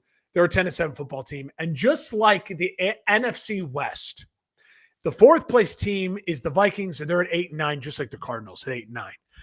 Yeah. And listen, the only reason I have the Vikings in 4th place is because we're doing this show on September 3rd and not October 3rd. October 3rd, we will be able to say they're a 4-win team or they're a 12-win team. All of the ingredients are there for them to be a 4-win team or a 12-win team. The one thing we don't know is that kid from Michigan who is now going to be asked to be the quarterback of a Ferrari offensively. And he was the quarterback of a Mack truck in Michigan, where it's like, under center, turn in hand. Going to a system where Sam Darnold was in shotgun 70% of the time. Like, J.J. McCarthy was under center 70% of the time. It is a complete 180. And he hasn't played football competitively in over 12 months. So all of that is to say, I'm still giving you the Vikings 8-9. I'm giving you 8-9 because of your coach and that roster and that defensive coordinator. So that's where I'm at on the NFC North, Dan. I love it. I also have the Detroit Lions at 11-6 atop this division. Agree with so much of what you said. I do think we're going to see Dan Campbell, take that, all of those narratives about Ben Johnson and Aaron Glenn being gone and being the biggest parts of this team and shove it right back in the face of a lot of people. But it is going to be tougher. And how this defense performs after just it's basically a new unit because of how many people were hurt last year. So they're all back, playing together once again. So is it going to be a bumpy start to the year? Are they going to get right out of the gates? We'll see. It's not the easiest schedule. It's pretty tough, and that's why it gets me at 11-6. But they're still the Kings of the North for the time being, the best team, top to bottom, no question. I have the Packers and the Bears both at 9-8. I have them splitting. The way that this algorithm shook out was that the Packers did get the edge. So they are second in the division at 9-8, but both teams right there. And I think for kind of similar to how I said, like the Colts and the Tennessee Titans were 5-12, but very different ways. I kind of feel the same about the Bears and Packers. I think the Bears are going to be looking very encouraging and, showing signs of a lot of growth. I think a lot of this comes at the end of the season. I have them finishing really strong to end the year at 3-4 to end the season there. But some bumps in the road, as you would expect, with a rookie head coach and second-year quarterback. And so a lot of things up in the air there for Chicago. But I agree that roster is stacked, and from top to bottom, you would put them up against the Packers and say that's a better team. But I'm going to give Matt LaFleur and Jordan Love the edge here. But like I said, they're right there neck and neck at 9-8 apiece. The Packers, for me, the big question for them is, they're on the road 4 of their final 6 games of the season. So they're going to be really stressed and tested to end the year. And that's really where I think they're going to be battling for a playoff spot. So that can go a lot of different ways. And I think it's going to be tough, especially with that Bears matchup late and the Vikings matchup late. But I will give them the benefit of the doubt. And I think that Micah Parsons signing certainly stabilizes them from a defensive perspective. And then finally, the Minnesota Vikings, not too far behind you, but I have them at 7-10. And I do think that that's, they're probably the hardest team to gauge, really, because they have a head coach and talent that you're like, that team can win 12 games easily. You said it perfectly. Could they win 12 games? Could they win 6? It's all a possibility here, and it all stems from JJ McCarthy.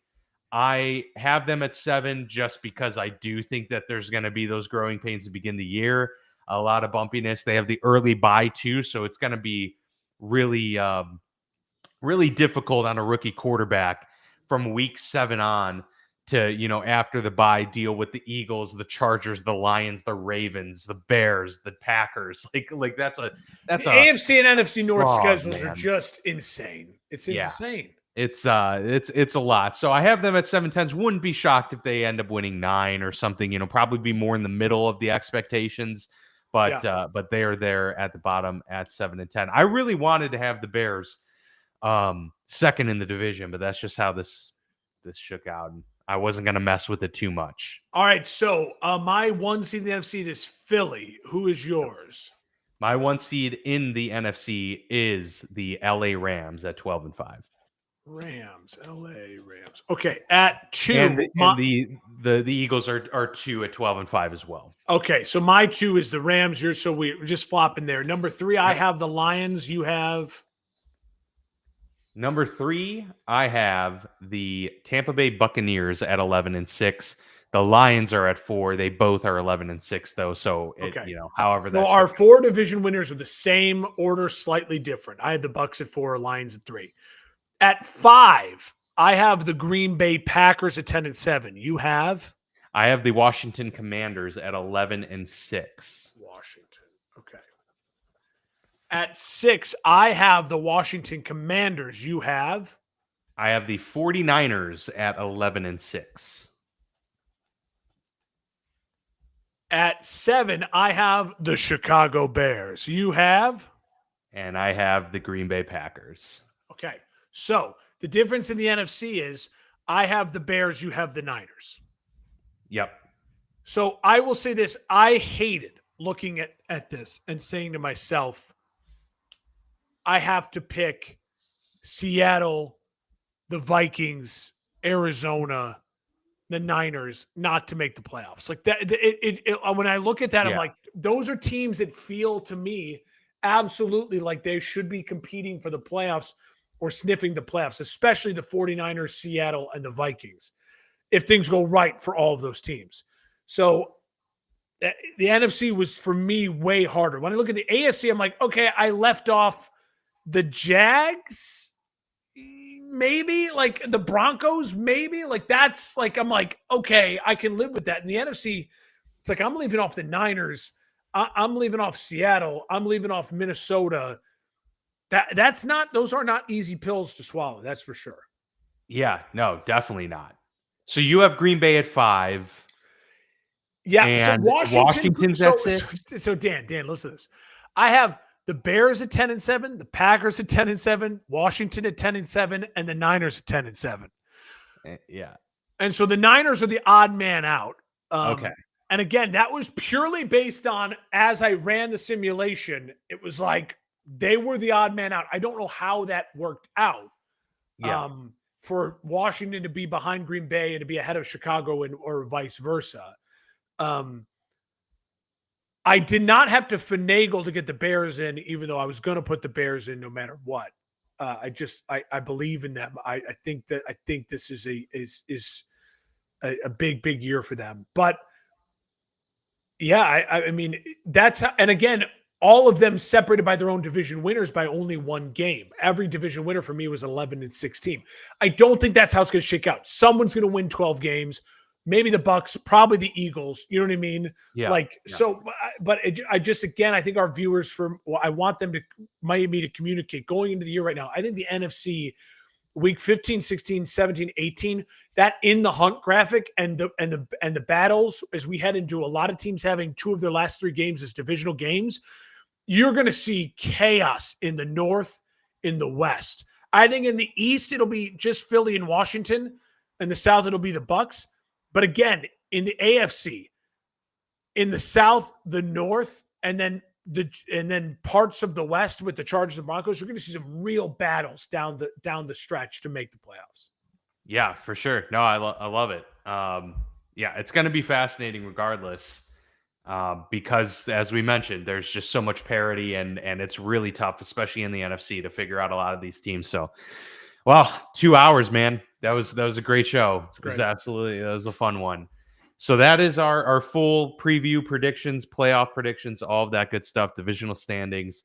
So now we will book it and we will be able to reference this. Yeah. Come season's end and see how close we were, how terribly off we were. I have some bets for week 1 for stuff. So hit me up on Twitter. Just follow us on Twitter as always.